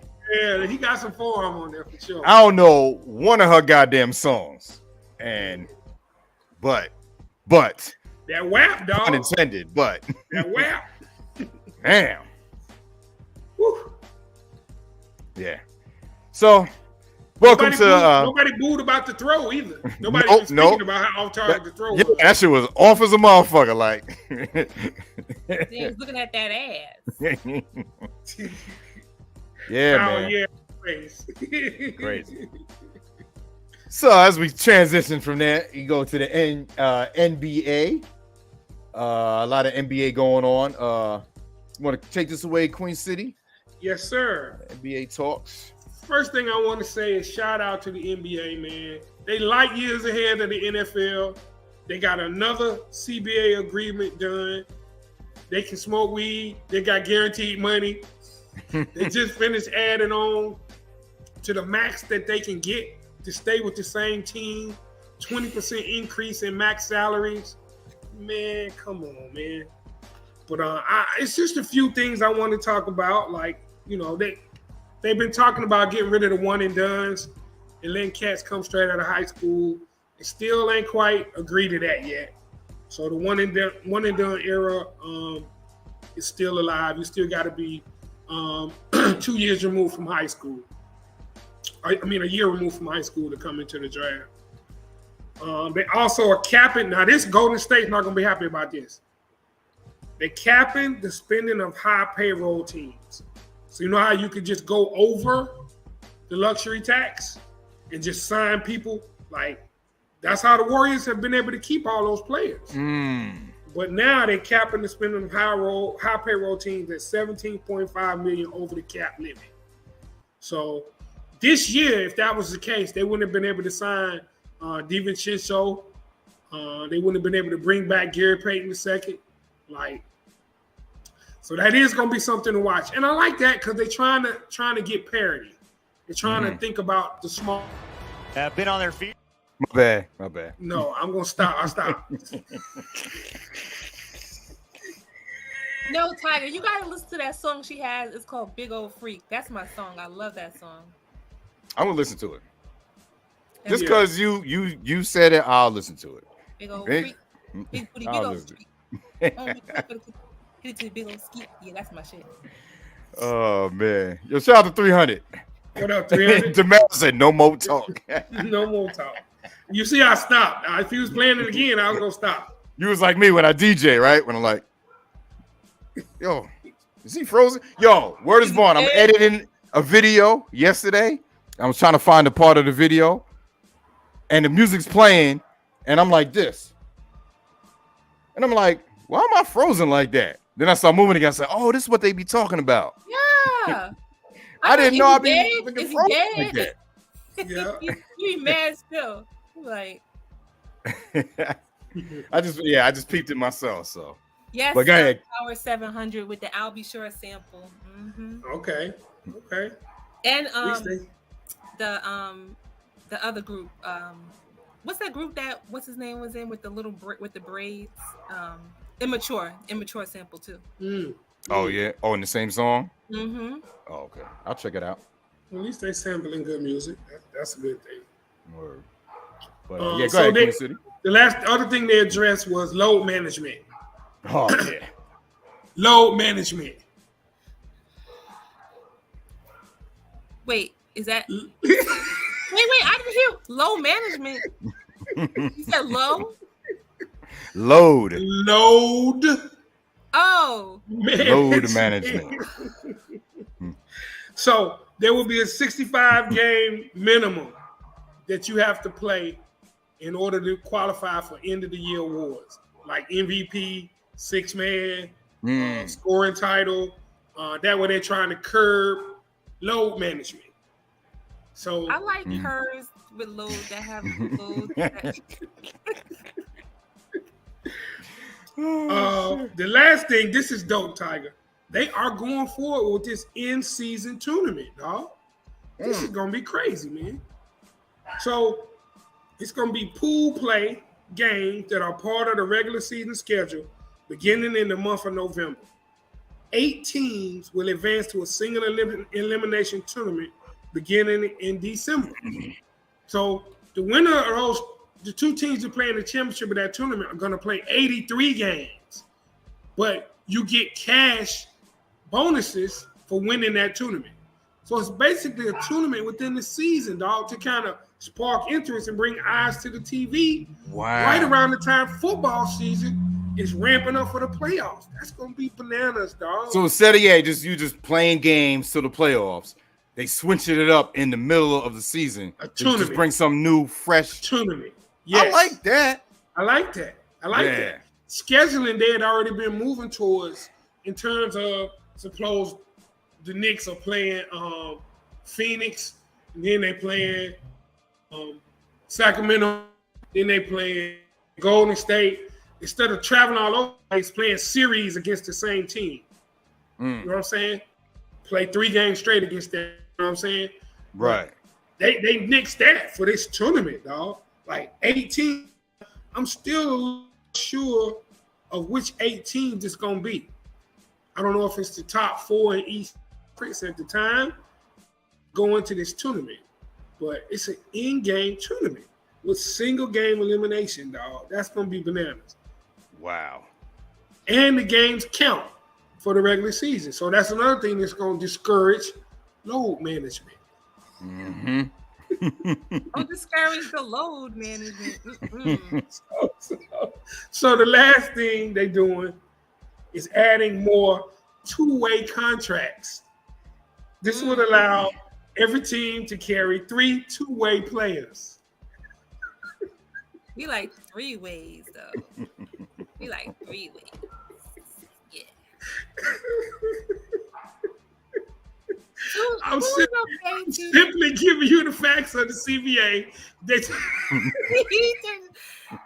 you go, Tiger? Come back! Oh shit! So the definition of a 2-way player, not based on what Tim is saying, is that you can play in the G League and they can pull you up to the NBA based upon needs and how you're doing. So I gotta check that out. The man said they went pause crazy on that little man. You know them Harlem dudes, they say pause on everything. Like, nigga, did that really deserve a pause? Them niggas say pause on every damn thing. It's hilarious.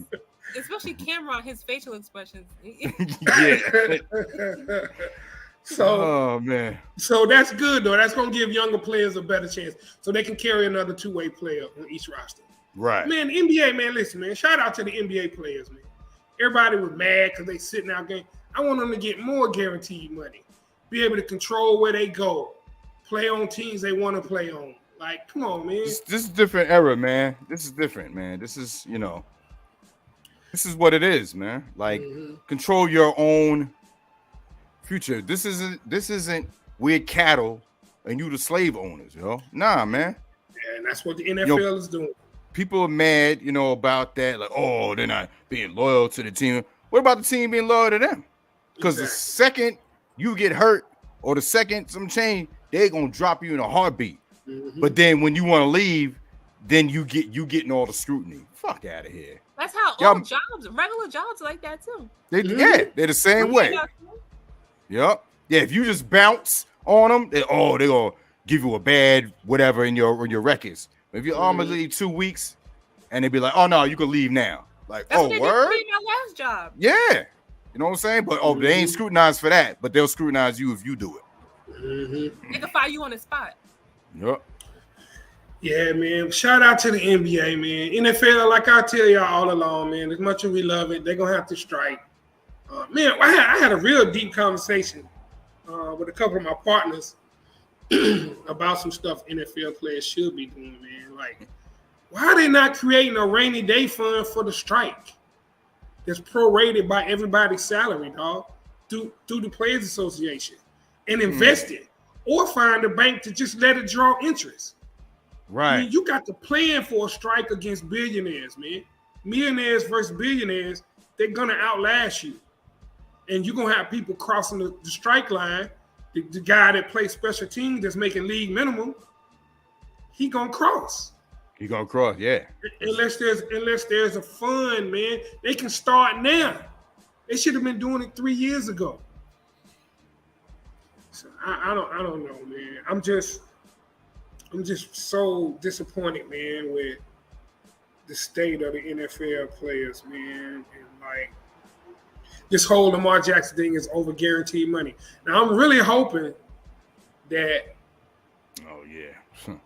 Hurts, Herbert, and Josh Allen, man, them and Lamar Jackson, they hold the fate of guaranteed contracts in their hand, man. Mm-hmm. If they say, I ain't signing unless it's guaranteed, they're going to have to do it. Yep. They're going to have to do it. It's only 15 people on earth that can win a Super Bowl as a starting quarterback, dog. Mm-hmm. If anybody can force them to do it, it's them. Yep. Oh, man. That drives me so crazy. And then you had Dwayne Wade, Dirk, and Coach Greg Pop among the finalists being elected to the Naismith Memorial Basketball Hall of Fame class of 2023. They told ESPN on last Tuesday. So what you feel about that? Man, I think it's a dope class, man. The NBA is a little more lenient, man, on who they let in. I would say baseball is the strictest, then football, then baseball. It's not funny that it happened to you, Tan. It's just the way you said that. You was like, yes. I gave my 2 weeks. They said sign off and give me the equipment back now. Yo, like, damn. Wait, but you know what's crazy? When I gave him my 2 weeks on a Friday, which was March 17th, right? Mm-hmm. So Saturday, Sunday went by, and then Monday, when because my manager wasn't in that Friday. Remember I told you that Friday I left, and I took a drug test for my new job, right? On the clock. Anyway, yeah. She wasn't there, so she didn't get my 2 weeks until Monday. So Monday, my phone is blowing up from my recruiter. He's like, "Did your manager speak with you?" And I'm like, "No."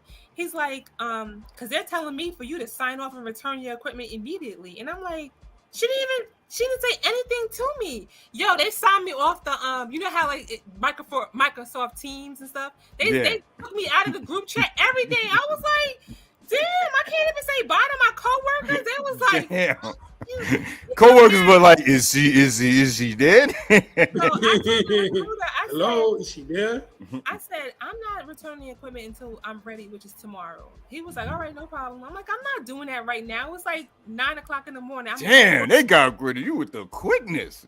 I was like, and I also I worked 3 hours and I got my 3-hour check. But anyway. I wonder if they had somebody that knew that you had that recruiter for the other job, because they did that shit kind of quick, y'all. Yeah, they said you can get the fuck out now. How about that? I was like, I said that at first I was upset, but then I said, well, I can relax for 2 weeks, and that's what I did. I relaxed. There you go. And I got to go back tomorrow to my new job. Ugh. Hey, man, in education, I had teachers come in and quit 2 or 3 days in. Just come to the office and turn their stuff in. I can't do this. You can put whatever you want to on my file. Damn. Yo, education. They know that's a death sentence. Like if you walk out of a school, that's on there. You never gonna work in the school again. But the ones that do it already know that. But you know what coming was nice? back to no school anyway.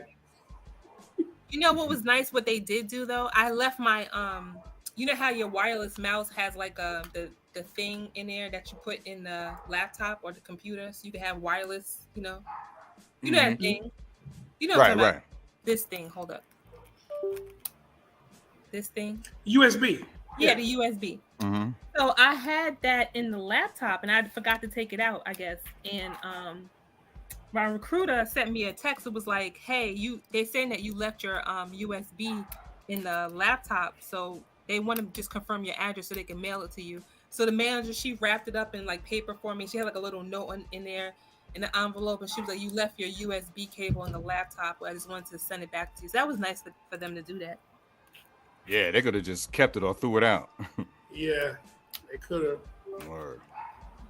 I thought she was gonna say she said something stupid in the note. You know, I was waiting. Because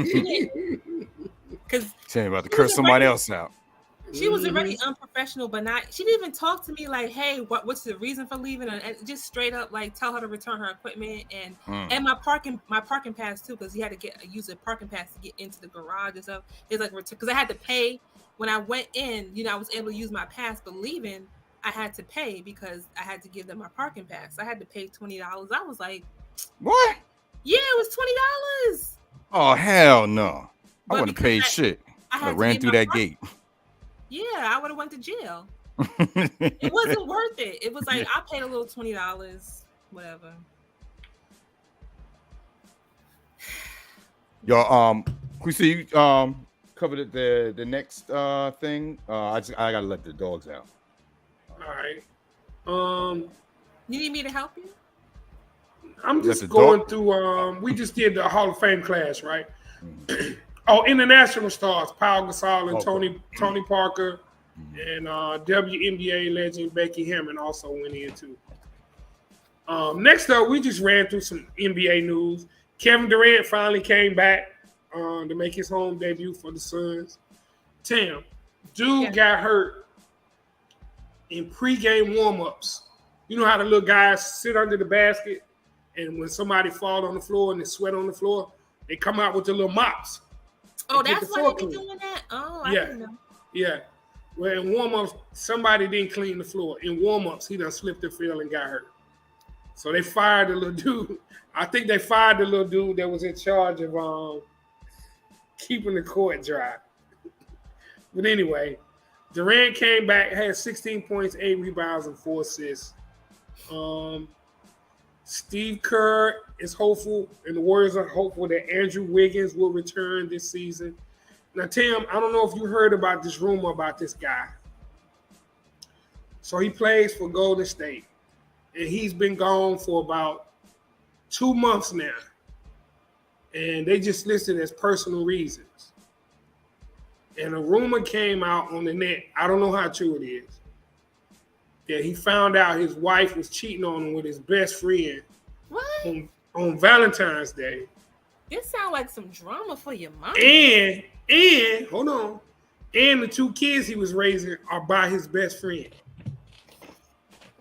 So she came out and said it's not true, but they never really said why he was out.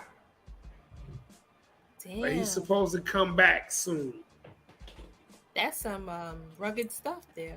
Yeah, if that's true, I don't know if I could play. If that's true, I definitely wouldn't be able to play. That sounds like some Michelle A kind of stuff. Doesn't it? Yeah. So again, chat, it's not confirmed. That's what everybody's saying. It's all over the net. She did come out and say that the internet is a real sick place.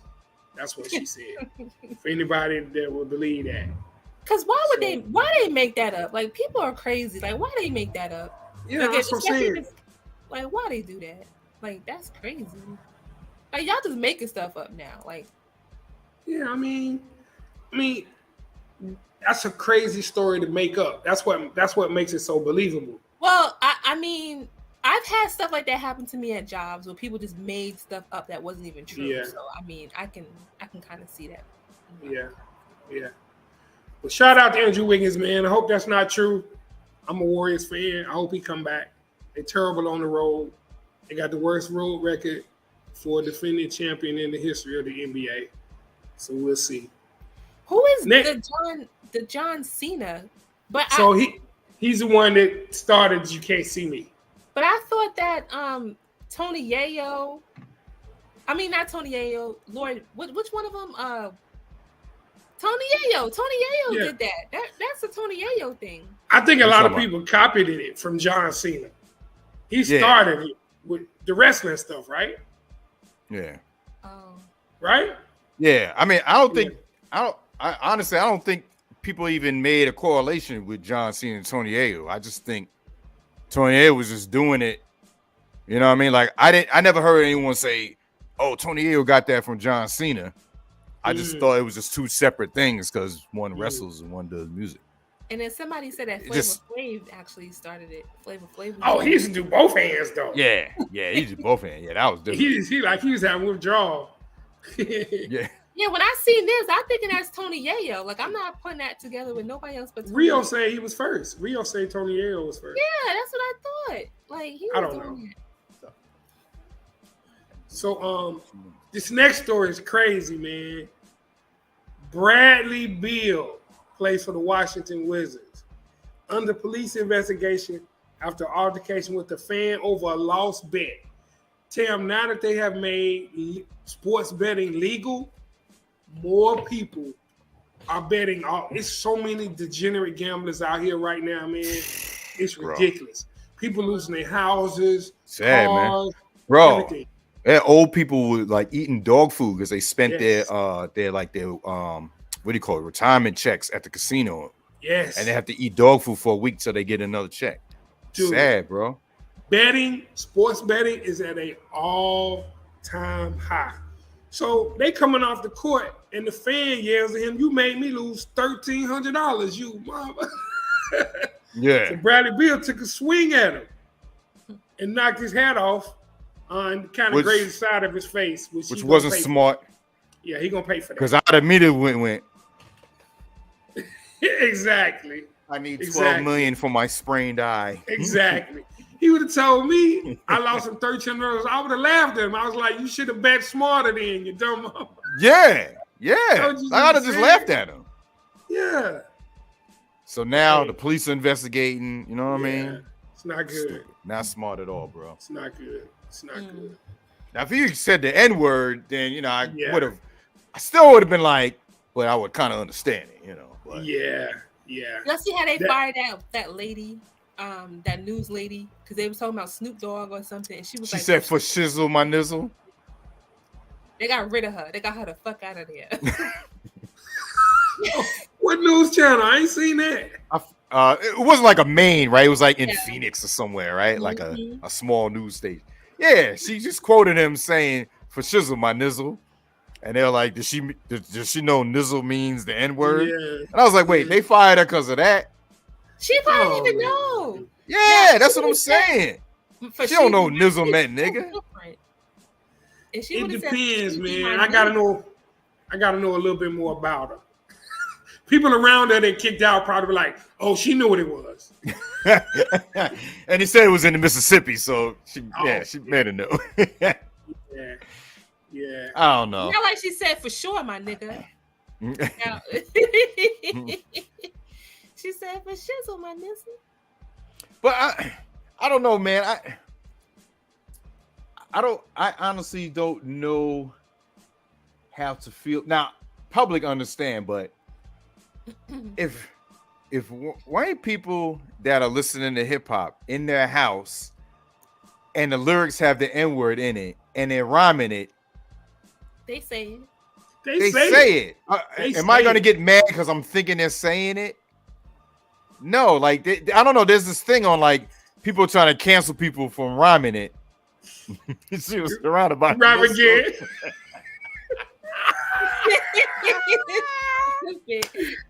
She was surrounded by missiles. Hey, listen, man. Unless you've been to Mississippi lately, hey, it's a different world down there, man. Oh yeah. We got to talk about, they trying to bring back Jim Crow down there. Yeah. Yeah. It's serious shit. That's crazy, man. And they're trying to create their own little cities of all whites. It's the same thing that's been going on for education since 2001, dog. We've been dealing with modern day segregation in the education system. Right. They're just taking it to a whole new level now. Like the courts, the police, and really in your face with it. I'm seriously, man. When we went down there to do, I think you told me SWAC championship, and something else I was down there for. Oh, when I was down in Alabama for the SWAC gaming tournament. Oh, I got an announcement too about that. Nice. But man, went in the convenience store, man. It was dudes in front of me. Wouldn't even look at the clerk, man. They're looking down, handing their money to the clerk. You know, and they immediately. We had on our Weber marketing gear and stuff. And they was like, y'all ain't from around here. Where y'all from? Y'all with ESPN? Because we had the ESPN banner in the van. Okay. And we was like, nah, we work with Weber marketing. So I tell them, they was like, that's a black company? Like, dude, like we was aliens. Man, it's just different. Wow. It's hard to explain, man. So you mean they were like handing them the money? They didn't want to look them in their face? They was not looking them in the face, man. They were not looking them in the face. Couldn't be me, but damn, that's crazy. I noticed it again in the hotel. Dude came in with a delivery for like DHL or something. He put the box on the counter, man, put his hand in his pocket and looked down. It's 2023. What the man, fuck? I'm just telling you what I saw, man. They still have sundown towns, honey. And it's areas. We saw some places, man, where it looked like it cannot be people living in these shacks, man. Like when I tell you poverty, like when that water situation was bad down there. Oh yeah. Hey man. Hey. When Brett Favre is suing people for defaming his name, punk ass nigga. Fuck you, Brett Favre. Hey man, it looked like a third world country.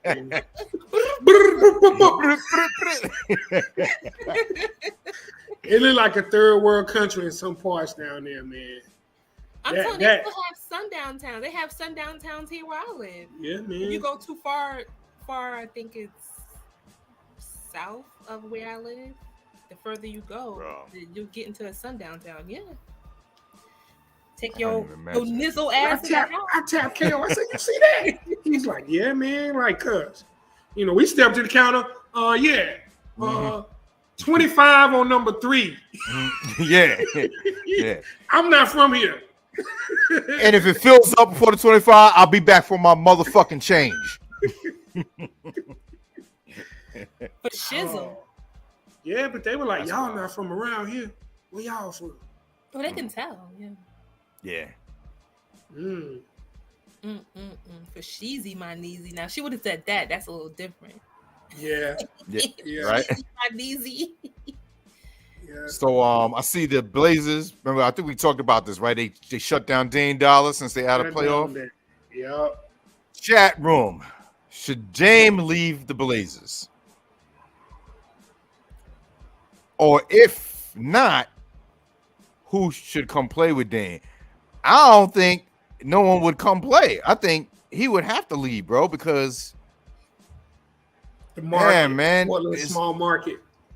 There's one thing of like being loyalty, but bro, he's wasting the best years of his career. Yes, the dude just had the most prolific 70-point game in the history of the league, man, and he's sitting out because they're not going to make the playoffs. He's wasting away the prime of his career, man. Jesus talent. Christ. Talking about talent wasted. Thank you, Def Rocker. That would be more accurate. It's a developing country, for real. What? Facts. Third world is kind of outdated. They're developing countries. We about to be in a third world country the way everything is going. In the U.S.? Yeah, we about to be third world. Yeah. Yeah, you saw what happened. They said they ain't messing with our money no more. All these countries linked up together. Bro, there's some serious shit going on. They said the oil, wherever they produce the oil, they're gonna stop it. They're gonna stop that until 2025 or something. Word. Yeah. No. Like you said before, they trying to get the U.S. the fuck up out of here. Yeah, they trying to get us the fuck out. I'm like, well, don't punish all of us. Punish the people that y'all mad at, not us. We ain't got shit. And be like, I am from Yugoslavia. I am DJ from Yugoslavia. I was brought here against my will. Please send me back. Like, we ain't got shit to do with that shit. Shit, leave us alone. Shit. You get real, bro. People thinking like, oh, these people, why are everybody buying guns? Shit, why you think they are? They getting ready. See some shit pop off. Shit, yo, you see what's going on in New York? They subways are shut down because Trump turned himself in. Because they think people gonna start wilding out. They probably are, I think. They said they're not gonna put him in handcuffs because he was a sitting president. They won't put a president in handcuffs. Like, word, bro, he ain't gonna do no jail time. I don't even know why we even getting all hyped about this shit. He ain't going to jail for that. Believe it when I see it. He trying to pay off a hooker. You know what I mean? Yeah. Like, you know, so the alleged thing is because he took funds from the campaign to pay off, right? That's the illegal part of it. Mm-hmm. I know that's right. Guarantee you he ain't the first one. No. Remember Elliot Spitzer? Remember the jokes? Last. Remember the jokes with him, Elliot Spitzer? Remember Marion Barry? Remember? Oh man. Smoke crack. They caught me. They caught me. That bitch set me up. Word. That bitch set me up. Set me up. He said that bitch. I'm like, damn. Yo, you shut your own stuff up. That's when DC was wow. Yo. Yeah, DC, wow. Yo, man. DC was wow. Bitch set me up. Good gracious. Oh, that was so. Oh, that is hilarious. Chappelle talked about that shit in that comedy special. That's the one he did like right before he blew up. Before he did the Comedy Central and all that, he talked about because he was doing a show in DC, and he was saying about the president saying that I think George Bush did cocaine or whatever because they was trying to get Bill Clinton impeached, and they were like, well, how about George Bush? He was like, yo, he did cocaine. You know, he said that might be fine for a mayor, but not for a president. They was laughing. It was like, yeah, man, the president, he know the nuclear codes. He be selling that shit for like $20. So I'm like, come on, baby, sign the treaty. John F. Kennedy was getting down too. Yes, Robert. What? Hell yeah. He was getting mad hoochie mamas. He said him, Bobby, and Marilyn. He said them 3 pages was stuck together. Yo,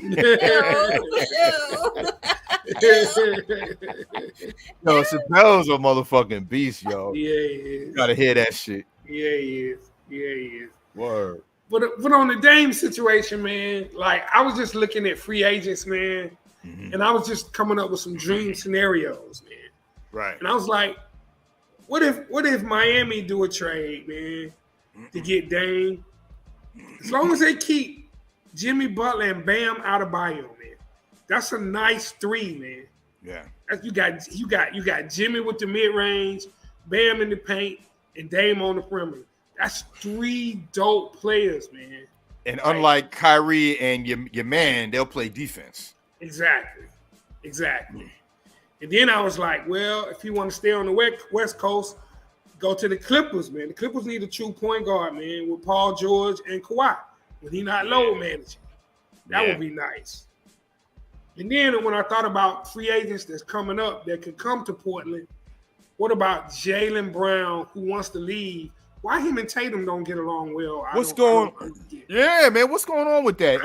I guess Robert Gant, I know you a Celtics fan. I don't know if you know what's going on, but yeah, I just heard that. Like, yeah. And now they gave him like an ovation because they like Jaylen. Yeah, man. So man, I noticed it bad. At the end of the game, they ran a play against Philly for Jason Tatum, and he missed the layup to win the game. And Jaylen Brown was right under the goal. Normally, the first reaction you think was he would dap him up. Like, sorry, bro. He just walked off the court. They ain't say nothing to each other. I was like, whoa. Wow. But, man, I would love to see Jaylen Brown and DeMar DeRozan as a free agent. Come to okay. Yeah, there you go. Ooh. But, man, I just feel for Dame, man, because he was on my fantasy team this year, so I just watched him more closely than I ever have. And I'm like, this dude cannot waste his career without having a serious chance to win a chip, man. Thanks, Chris. See, shout out to the Sacramento Kings for making the playoffs after 16 years. Not the Jets have the longest playoff drought. Thanks. Like you could have just said congrats to the Kings. Like he got that yeah. in there, didn't he? Nah, it's all good. Hey, I don't know if anybody in the chat watches Ted Lasso. The soccer series on Apple TV is really good. Oh no. But they got a prima donna soccer player named Zava that came to their team. Aaron Rodgers, dog. Aaron Rodgers is Zava coming into y'all locker room. Oh shit. If anybody in the chat watches Ted Lasso, please tell me Aaron Rodgers is Zava is gonna be Aaron Rodgers. Wow. Just like that. Rob, again, you want him to oh wait, oh no, it's Chris. You want them to trade Jaylen Brown for Trae Young? No. Nah, Marcus man. Smart plays defense. Trae Young don't play no defense. And what I've been hearing about the locker room with the Hawks with Trae Young, he acting like he a little diva. So nah, man. I don't like his little spicy ass anyway. So why y'all can't make it? Jaylen Brown and Jace and Tatum, that's championship material, man. They went to the finals, man, and forced a game 7. Dude, you got to build on that. Why they don't get along? I don't understand, man. Yeah. I don't understand. I would not trade Jaylen Brown in no circumstances. Yes, get rid of Grant Williams and get somebody a little more athletic. But, like, man, I don't understand why they don't get along, man. I don't get it. All right, so y'all agree to go to the trivia. I got to step out for a second. Okay. Right back. No doubt. Shout out to the chat, man. I know Tan stepped out for a second, so yeah, we got some NBA trivia going down right now. Chat room, salute. Get rid of Grant Williams. Okay. Pritchard was a waste. Yeah. All right, y'all. So, which NBA player was the first to win 2 NBA Final MVP awards? Which NBA player was the first to win 2 NBA Finals MVP awards? We have 1 minute to answer, starting now.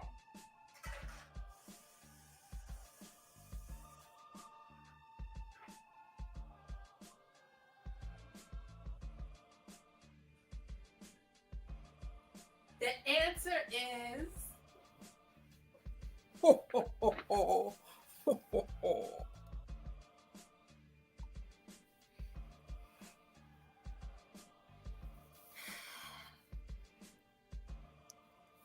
I'm sitting here by my lonely.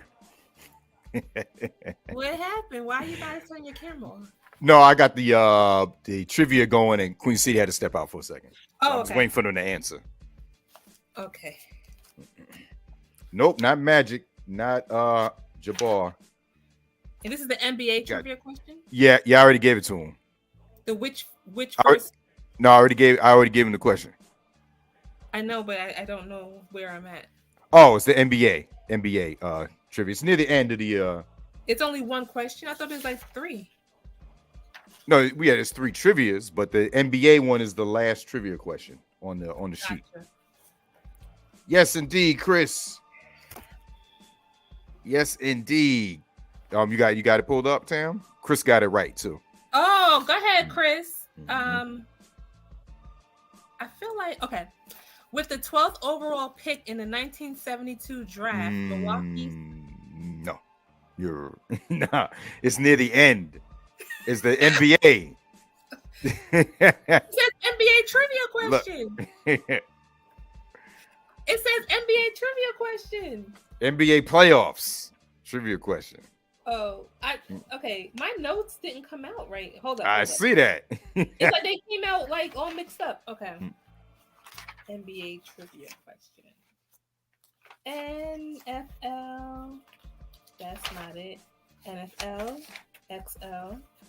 I'm gonna give you the Jeopardy countdown. Yeah, my notes. This is not right. This is not right at all. Wait. And it's called NBA Trivia Question. Is that the title? Yep. NBA playoffs. Let me go to the first set of notes that Queen City has sent. They got jokes on you in the chat. They going in on me? Oh shit! Let me see. You're Robbie. I'll get you the answer. Willis Reed. He won in 70, the MVP award in 70 and 73.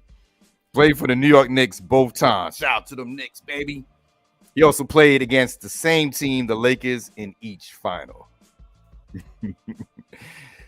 Oh, man. I don't know where Queen City went. Because we got, we got NFL. Oh, shit. Okay, you got the NFL notes?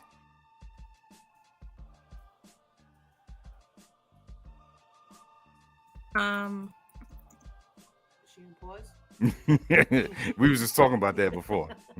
What? Oh, there you go. I'm back. We good? Camp Tim, you good? You struggling with the notes? No, I mean, for some reason, it's like Tigers? When I printed everything out, like it kind of like mixed up. I don't know. It's like not. It's all good. We got it's all good, man. We just messing with you. Rest in peace to Willis Reed, man. Yeah, man. Legendary, bro. Absolutely. Out there. Grambling State University, HBCU.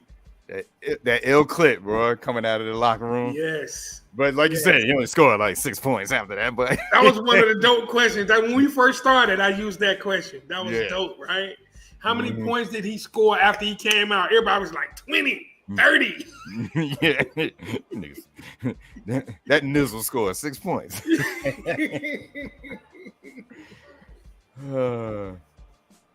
So yeah, we're in the NFL right now. Okay. Got some NFL updates before we hit up the hip hop sports bars. I got a nice little intro for you too, Queen City. Word. Sports bars, yeah. So NFL updates, right? Yep. The Lamar Jackson. Yes. Yes, indeed. There you go. There you go. There you go, Tim. Go ahead, give it to him. Give it to him. Robert Gant. Fuck you. Fuck you. The Lamar Jackson saga continues.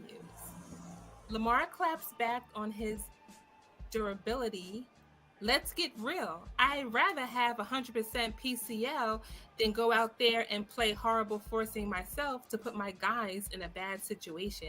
Now, that's selfish to me. He also sent a strong message to his teams. 2, all of the teams that are saying you are not interested in signing me, I can't wait to see you and fuck you, motherfucker. He probably said that in his head, too. He did. He really did. Well, so what do you think, man, about, that whole thing with, I mean, you touched on it before with the other two quarterbacks. Yo, y'all kind of control what's going on with, getting this money. Yeah. I hate, man, that it's happening to Lamar because you got to think how he's feeling. He's a league MVP. He's won playoff games. And this guy who has multiple double-digit sexual misconduct allegations comes along and gets a $230 million guaranteed contract. Dude, the market is always based on the market. Right. And I'm up. I want that at least. Right. And he doesn't. And how is he not deserving? That's what I'm saying. The critics, how he ain't deserving of that. With who got 230 million. Look who got 230. No disrespect to Sean.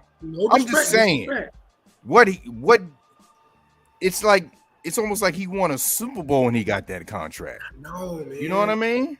And it all comes down to how desperate Cleveland is, though. Like the other owners are looking at Cleveland like, what the hell are y'all doing? Cleveland's looking like, you mind your business. You know how many sorry quarterbacks we done had? Don't worry about what we paying for our quarterback. You know?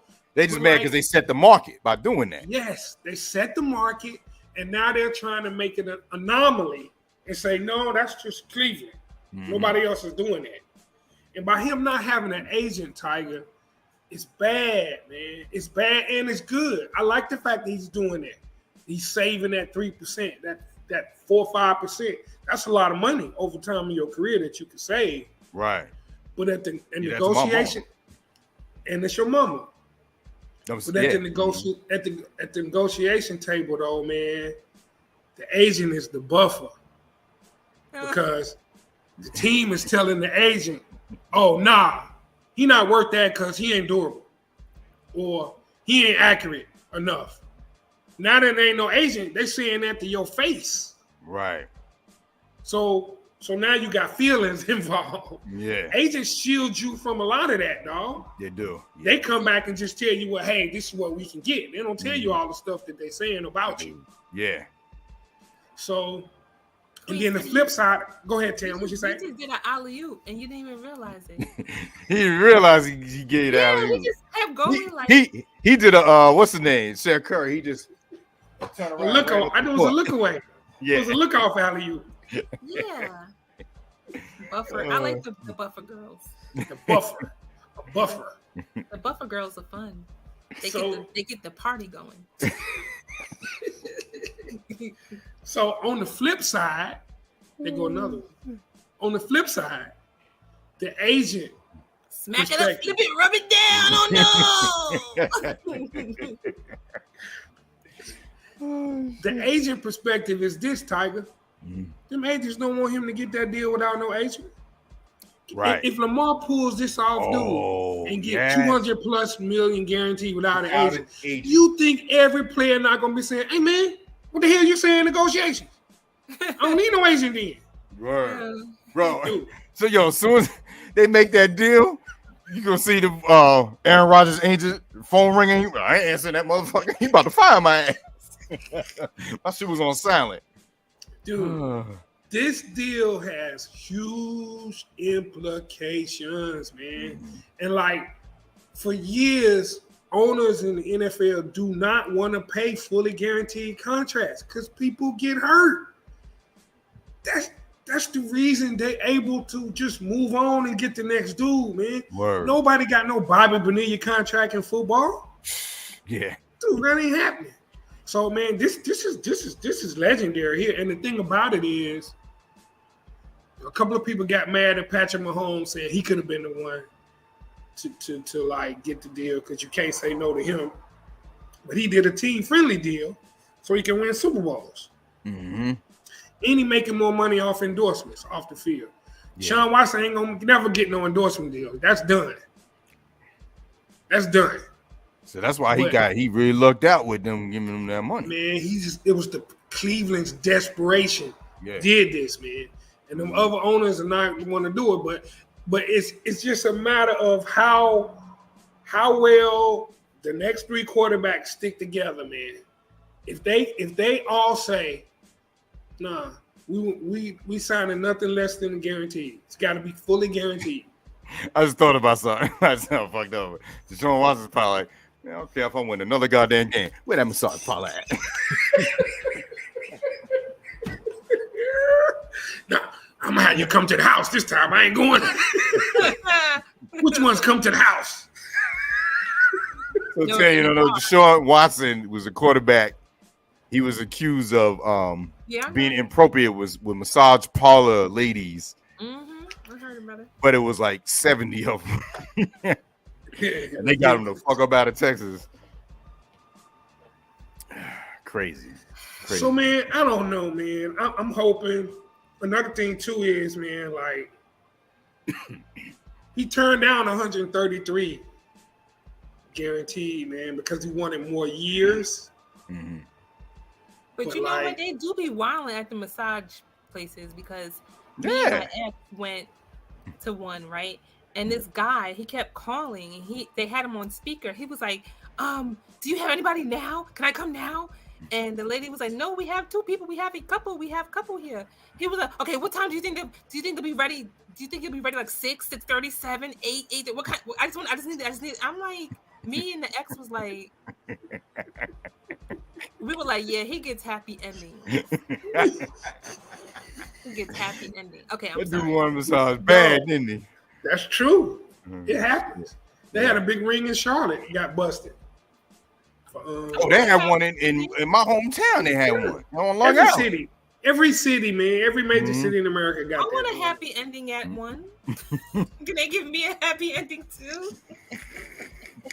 That sounds like fun. I'm sorry. He turned his camera on. That shit sound like fun. Give me my happy ending. Oh. But Lamar is gonna make the other teams pay, man. That's passing on him, man. Because right now it's a game of chicken, and it's straight collusion, man. Nobody has made an offer for this dude and his teams with sorry quarterbacks. Crazy, bro. That's why he said what he said. Yeah, it's collusion. And we see, yup. And then this other thing, man. I briefly heard about this Thursday night shit because these Thursday night games been ass. So now they want to flex out. So not every team. So explain what they're trying to do here, because you're shaking your head like this is like worse than what they already had in place. Man, it's the exact opposite of the direction the NFL is going. I mean, the NBA is going.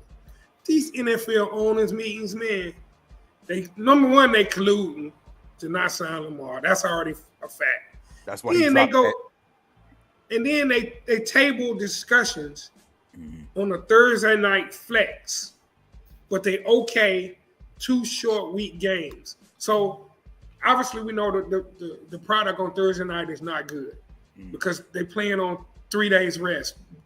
Nobody's fully recovered from the last game by then. So the ratings are bad. Right. Because it's bad football. So now they want to flex Thursday night games. So you've paid your money for a Sunday 1 p.m. kick. The Jets and the Dolphins. And they say, no, it's going to be on Thursday. Nobody can change their work schedule. People got to work, all of that. And now they're going to say you can play. That means everybody's not going to have a Thursday night game. Basically, you're telling the sorry teams, you ain't getting Thursday nights no more. So if you're on the sorry team, you don't got to worry about putting your body on the line. Think about that. But you could possibly play 2 Thursday night games in the same season? Are you kidding me? No regard to player safety. No regard. Again. So remember that the Thursday night, the Buffalo Bills played. Then they played Thursday night. Then they played again on Thanksgiving. And in the snowstorm, they couldn't even go back home. Like that shit was crazy. What they went through last year. Like, I don't think people realize what they went through besides the DeMar Hamlin situation. Like, there was a lot of craziness going on with that. Yep. So check this out. Listen to this scenario. So while some teams could play 2 Thursday night games, others would not have any. Back-to-back Thursday night games, such as a Thanksgiving game followed by a Thursday night game the next week, would only count as 1 short week game. What? So some teams could wind up playing 3 Thursday night games. Yo, man. So shout out to the Giants owner, John Mara. He was the only one that spoke up publicly. Yeah, he said shit on them. Like, what are y'all doing? It's abusive. It shouldn't even made it to the vote because it didn't even get vetted first by the Health and Safety Committee or the Competition Committee. How are they voting on something? Yeah, shout out to the Delphonics. How they voting on something that ain't even been vetted? Yeah. It ain't even been vetted. That should have never made it to their discussions, man. It's just a slap in the face, man. They literally said the networks are putting pressure on us to have better ball on Thursdays. They paying us all this money. What can we do? Hell, let's just put the good teams on there more than the sorry teams. No. And you got no health care. You got no pension. Crazy, man. Much as I love it, man, they got to strike, man. Yeah. They got to strike. So, we got the ill part of the show. We lead to the end of the show. Hip hop, sport, ball. Damn, you up first. Oh, look at the set.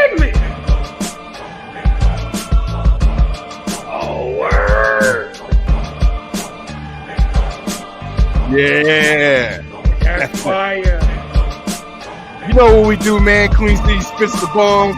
But today we got a special ball analyst, Apollo Kid in the building, hitting the first balls right here, y'all. Where's she at? Where's she at?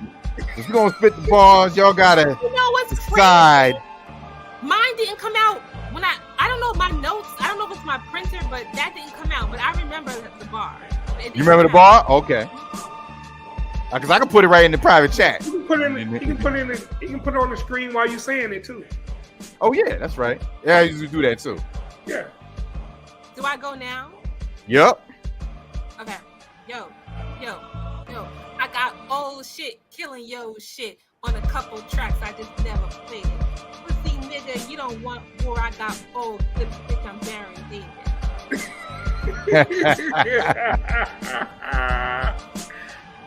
Yo, I'm Baron Davis. God, I wouldn't say excellent. I'd say different. Wait, what you mean? He said he thinks the dude playing RZA is excellent. He sounded like a. Who said that? Who said that? In the chat. Who said that? Dark voice. mouth. The voice is the issue, Dark Mouth. Yeah. The movements and everything else, it's not bad. It's the voice. Yeah. It's the voice. Yeah, man, because we have to form the Wu-Tang clan. He sounds like them 70s kung fu motherfucker. He does. For you and Dennis. No, I mean, I can understand why you said that, Dartmouth, but he looks nothing like RZA and he sounds absolutely ridiculous. He's gotten better. He's not the mannerisms are pretty decent. He's weird like him. He's weird like him. Yeah. It's the voice. Jizza and Dex. I like those dudes that play them.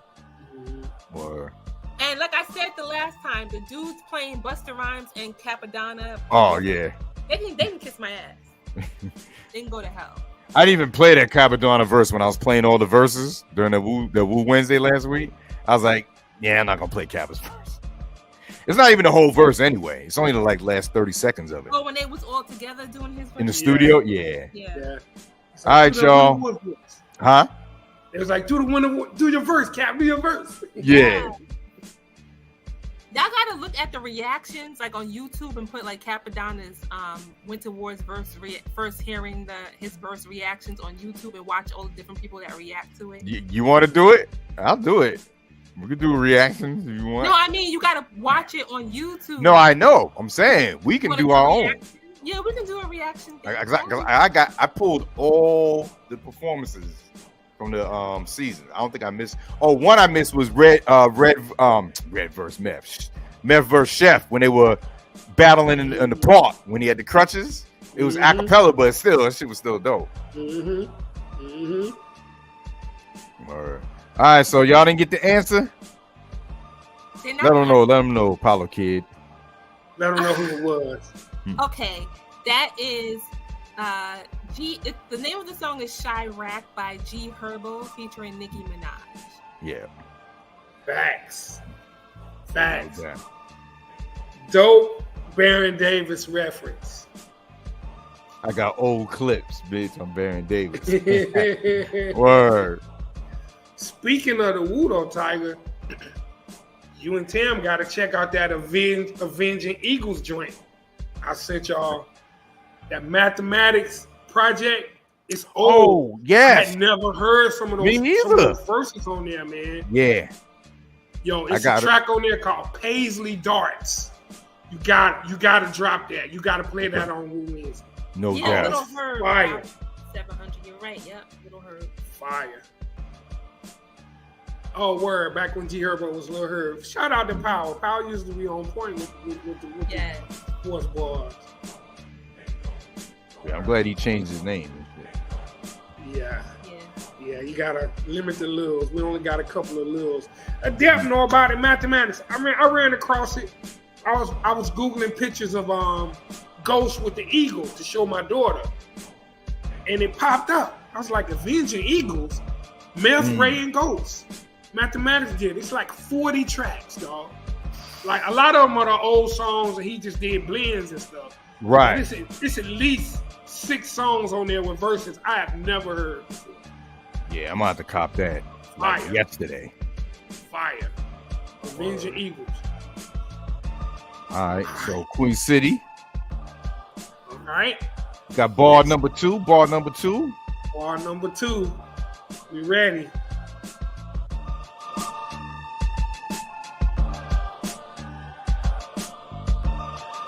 Homie, you can't just approach me.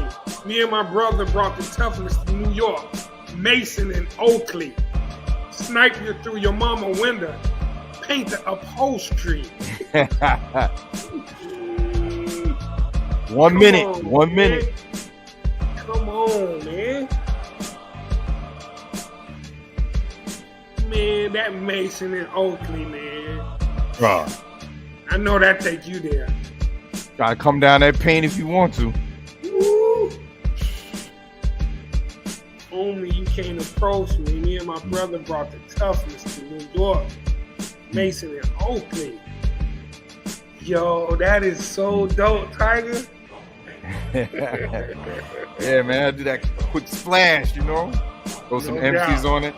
Chris, not Mobb Deep. Good guess. Not Good guess. Mobb Deep.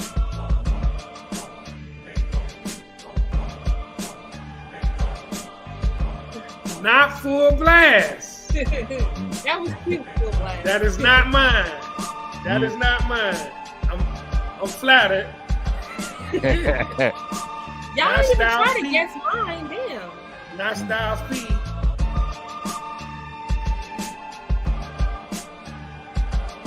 All right, going once, going twice. Nope. Do. Hey yo. Boom. Oh shoot, Patrick Hamilton. I just spit a Chirac bar. That's funny. Oh, there you go. Yeah, man, Conway the Machine. Conway the Machine. Off the Hall & Nash album. Rabanga. Yo, man, shout out to the Fashion Rebels, man. My dudes. Bro, you saw did you see the clip with Benny and Alchemist? I mean, not Benny and Hit Boy. No, they got something new? They got something coming. Oh, send me that. There's something coming. Yeah, I'm gonna put the clip up. I don't know if they released the song yet, but I know they were doing something. They posted on IG. Man, yo, I told you in the chat the other day, I was listening to, I was cleaning up around the house. I had on my Griselda playlist, and I was listening to that Houston in 330. The song Benny made about him getting shot in Houston, right? And he got a line in there saying, "Niggas get shot every day, B." Yeah. I said, no, he didn't. How did I miss that? Hey, niggas get shot every day, B. You be all right, nigga. You tough, right? Yo, the way he's looking at a nigga like, really, nigga? I just got shot. And you talking about niggas get shot every day. Wait, but did y'all actually see the documentary of the real Alpo? Like, he was really... Nah, I wanted to. It was good? Yo, he was really a wild dude. He was a wild dude. Yeah. Remember the part who you talking about? In Paid Alpo. Full? Oh, yeah, Alpo. Yeah. Remember the part in Paid in Full when he was doing it to the girl and they was watching it on TV? Yeah. Oh, yeah. He was really doing that. He was really like, he would be messing with like his rival drug dealers' girlfriends, and he would film it. Yeah, he'd be videotaping it, and he would like go to like a party where they at or whatever, and like put it on the big screen or whatever, and have the drug dealer, like his rivals, be mad at him, be mad at the girl, and start all this bullshit, and then he would just leave the party. But he was really doing that shit. Wow. Mm-hmm. And you wonder why he Karma got to his ass. Yeah. It was holding in that hate for him for years. Yeah. 88. Yeah. Fresh for 88. Dirty motherfucker. All right. So we got one more bar. One more. We got one more. Let's go. All right.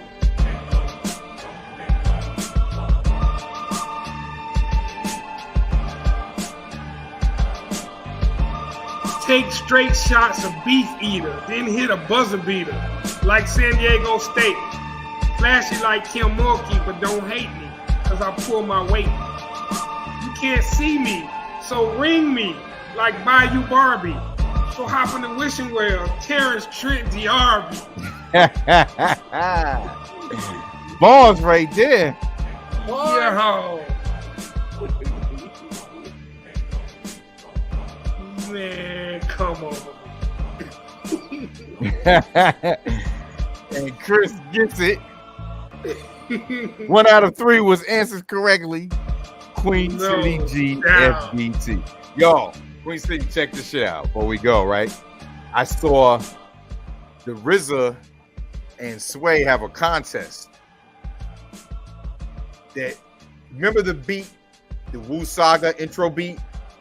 Yes. Because I think I used it for a few blends. So yes, they got a contest where they opened up 16 bars, and I think it's Inspector Deck, Mathematics. Mathematics producer, someone else, and Master Killer is on it. And what you got to do is fill in the 16 bars. And if they pick you, they're gonna pick 5 people to come up to Sway's, and then after the 5, whoever wins will be officially on the track with Wu-Tang. Oh, that's dope. Bro, I was like, Queen City. Then right before the video cut off, Sway was like, now, I ain't paying for your airfare, so you'll have to fly here yourself. I was like, oh shit. Yeah. Where you see that at? Troy posted on Sway's Instagram. Word. Yup. Instagram. You gotta send that to me. Look at that. Yo, Tam, you get the chance to be on the track with Master Killer. Who, me? No, I'm saying whoever wins the contest. And they could be in the studio. Master Killer? Oh, they about to be having really a boring time. A nice boring time. Like, wake up, nigga. You on the track. Yeah, man. So that's going down. So Word. Thanks, man. They said I dropped 6 names in that one. That one right there was just all NCAA tournament. Mm-hmm. I was on that beef eater. I didn't drink no beef eater gin in a minute. Word. Terrence Trent D'Arby, dog. Cuz the wishing well. Word. Wishing well, wishing well. Well. We had that other song that used to get on my nerves. I forgot how it. He had another song I did not like. Yeah, he remind me of like Milli Vanilli, but he can sing. Like his aura about him, right? Yeah, it was. Thing about him. It was. Word. So yeah, y'all, man, another dope edition, Fullblast Fanatics. Don't forget, y'all, next Monday. Yeah, sign your name across my heart. I want you to be my lady. Yeah. I started to say sign your name, Terrence Trent D'Arby, but the wishing well hit me hard. Oh, okay. So yeah, man, next week, man, we're gonna recap all the season. What was our best episodes?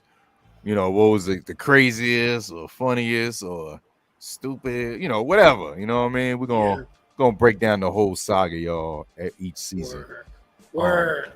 I'm looking forward. I'm gonna go back and watch 1 and 2. Soon as the last episode is over in 3, I'm gonna start. Do a binge, right? I'm gonna binge Wednesday night. And I want to do it because I want to make sure, because bro, they got to do the Triumph song in this episode. They got it. How he made the beat. Yep. I'm gonna add it to the other joints I got because I'm planning to put a whole Wu-Tang Saga performances mix, video mix. But I'm waiting because I'm waiting for the last episode, and if I might have missed some in the other 2 seasons too. Yeah, I mean, little quick freestyles or whatever. Yes. Word. Power. Yes. Unpredictable. Definitely on that. Joint. Fire. Ooh, straight heat. Yes, sir. Word up. Yo, y'all. Thanks, y'all, once again. Talk to y'all behind the scenes. When we get off before y'all leave. Also, real quick, another announcement. Your boy, Queen City G, shoutcasting again for the Madden and 2K gaming tournament. Southern University is going down the weekend of April 21st, yo. Dope. It's going to be on Twitch, Swag E-Gaming Sports. I'm going to have more information next show. Where's this going to be? Link. It's going to be in Baton Rouge on the campus of Southern University. Oh, okay. They built their own gaming lab. So the best Madden players, the best 2K players in the SWAC are coming together to play in the tournament again. So I'm gonna be shoutcasting. I want everybody to hop in the chat. So that's April 21st. So it's April. Actually, I leave April 21st. It's gonna be April 22nd. Okay. Saturday, April 22nd. I don't have the time yet. We got a meeting coming up. Because I'll raid in. I'll raid into the channel. Most definitely. By next show, I should have more information. All right, cool. How come I don't? Okay, y'all both had announcements, and my life, I guess, is not exciting because I don't have any announcements. Yeah, you do. Yeah, you did. You already gave us announcements. Oh, yeah. About your job, you gave us your announcements. I start a new job tomorrow, guys. Yeah, that's big, girl. In this market. Labor. Ooh, great. More labor. I'm in the work labor again, guys. I'm in the workforce again. Oh, and someone asked real quick, Sam, before you leave, how's the schooling going? Someone asked in the chat. I don't know if you saw it. I just started my new semester today. I'm getting an A so far for week 1. I just have to post 2 more discussion posts and then I'm done. There you go. There you go. What's up? I make the president's list every quarter, every semester, whatever it is. I make. That's dope, yo. That's what's up. Real talk. What's up, man? Just keep pushing. I'm a nerd. I just need my high waters and my pocket protector and my glasses, and I'm a fucking nerd, man. Oh, thank you, Power 700. Yeah, Chris asked. Yeah, yup. Serious Biz, what up, man? Serious, what up? What up? Salute, Serious Biz. So Dart asked, would you date a coworker? Would I date a Wait. Who asked that? Dartmouth. I don't know if he's asking everyone or just you. Oh, I know who that is. Oh my God, that's Clay. That's okay. Dartmouth, I believe is. Oh, maybe that's not him. Do you know him? Nah, I don't know. Oh, I thought that was my homeboy. Okay, never mind. Oh. Now, if you're generally asking, I have dated a coworker before, and it didn't end well. It usually don't. Yeah, I won't do that again because once when that don't work out, then you got to see him every day. Yeah, every day. It's horrible. Yeah, I won't do that again. Yeah. No. They say don't shit where you eat. I don't think I'm dating anyone until I'm 80. Okay. Yeah, I'm not giving my heart to anybody else again. Hey man, you gotta recognize the right one. That's all. That's right. Well, congratulations. Everyone does that. Somebody for everybody. Yep. Congratulations on you getting your Power art in BFA. Ow. Oh, dope, Power. That's what's up. Salute, man. You don't know me. I don't know you. Just wish that I did is all. Oh, Dartmouth. Well, I mean, send me a picture. Let me see what you look like. Let me see what you're working with. You might like each other. You never know. Shit. Now we're gonna have a Fullblast Fanatics speed dating segment. Word. $10 entry fee. So what you want? What you trying to say, Robert? Again, you want my pussy? Is that what you trying to say? You want my pussy? Yo. It's going full blast. It's going full blast. It's going full blast. He wants my pussy. This show will not be monetized. Send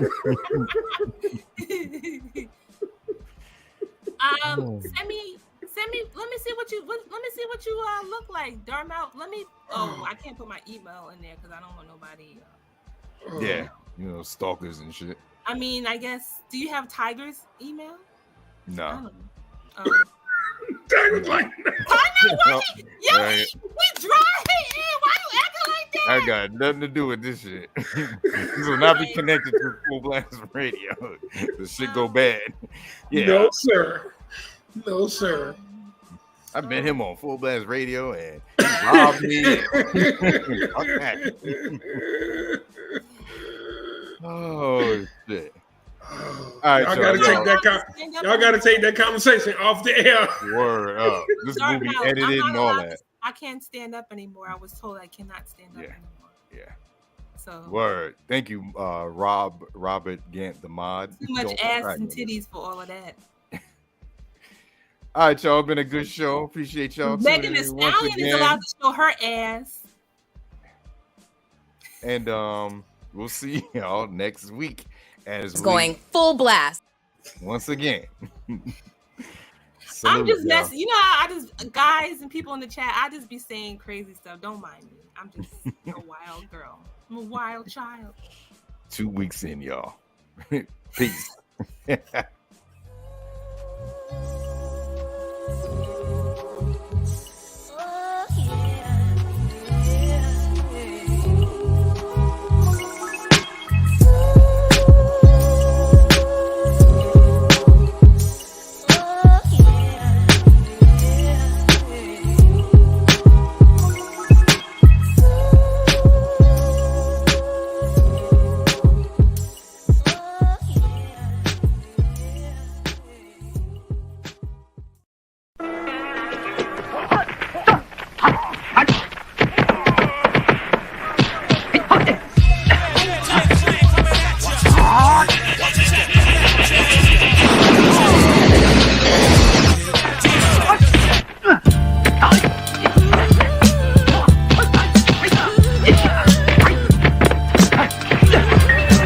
Yo, check it out, y'all. This is Raekwon the Chef, and you checking out Wu Radio right now. Yeah, yo, the Resurrector, Abbott of the Wu-Tang Clan, right here live on Wu Radio. Support Wu-Tang, Wu Radio. Keep hip-hop alive. Hip-hop can't beat that, boy. Wu-Tang is forever. Resurrector, bong bong. Wu-Tang style.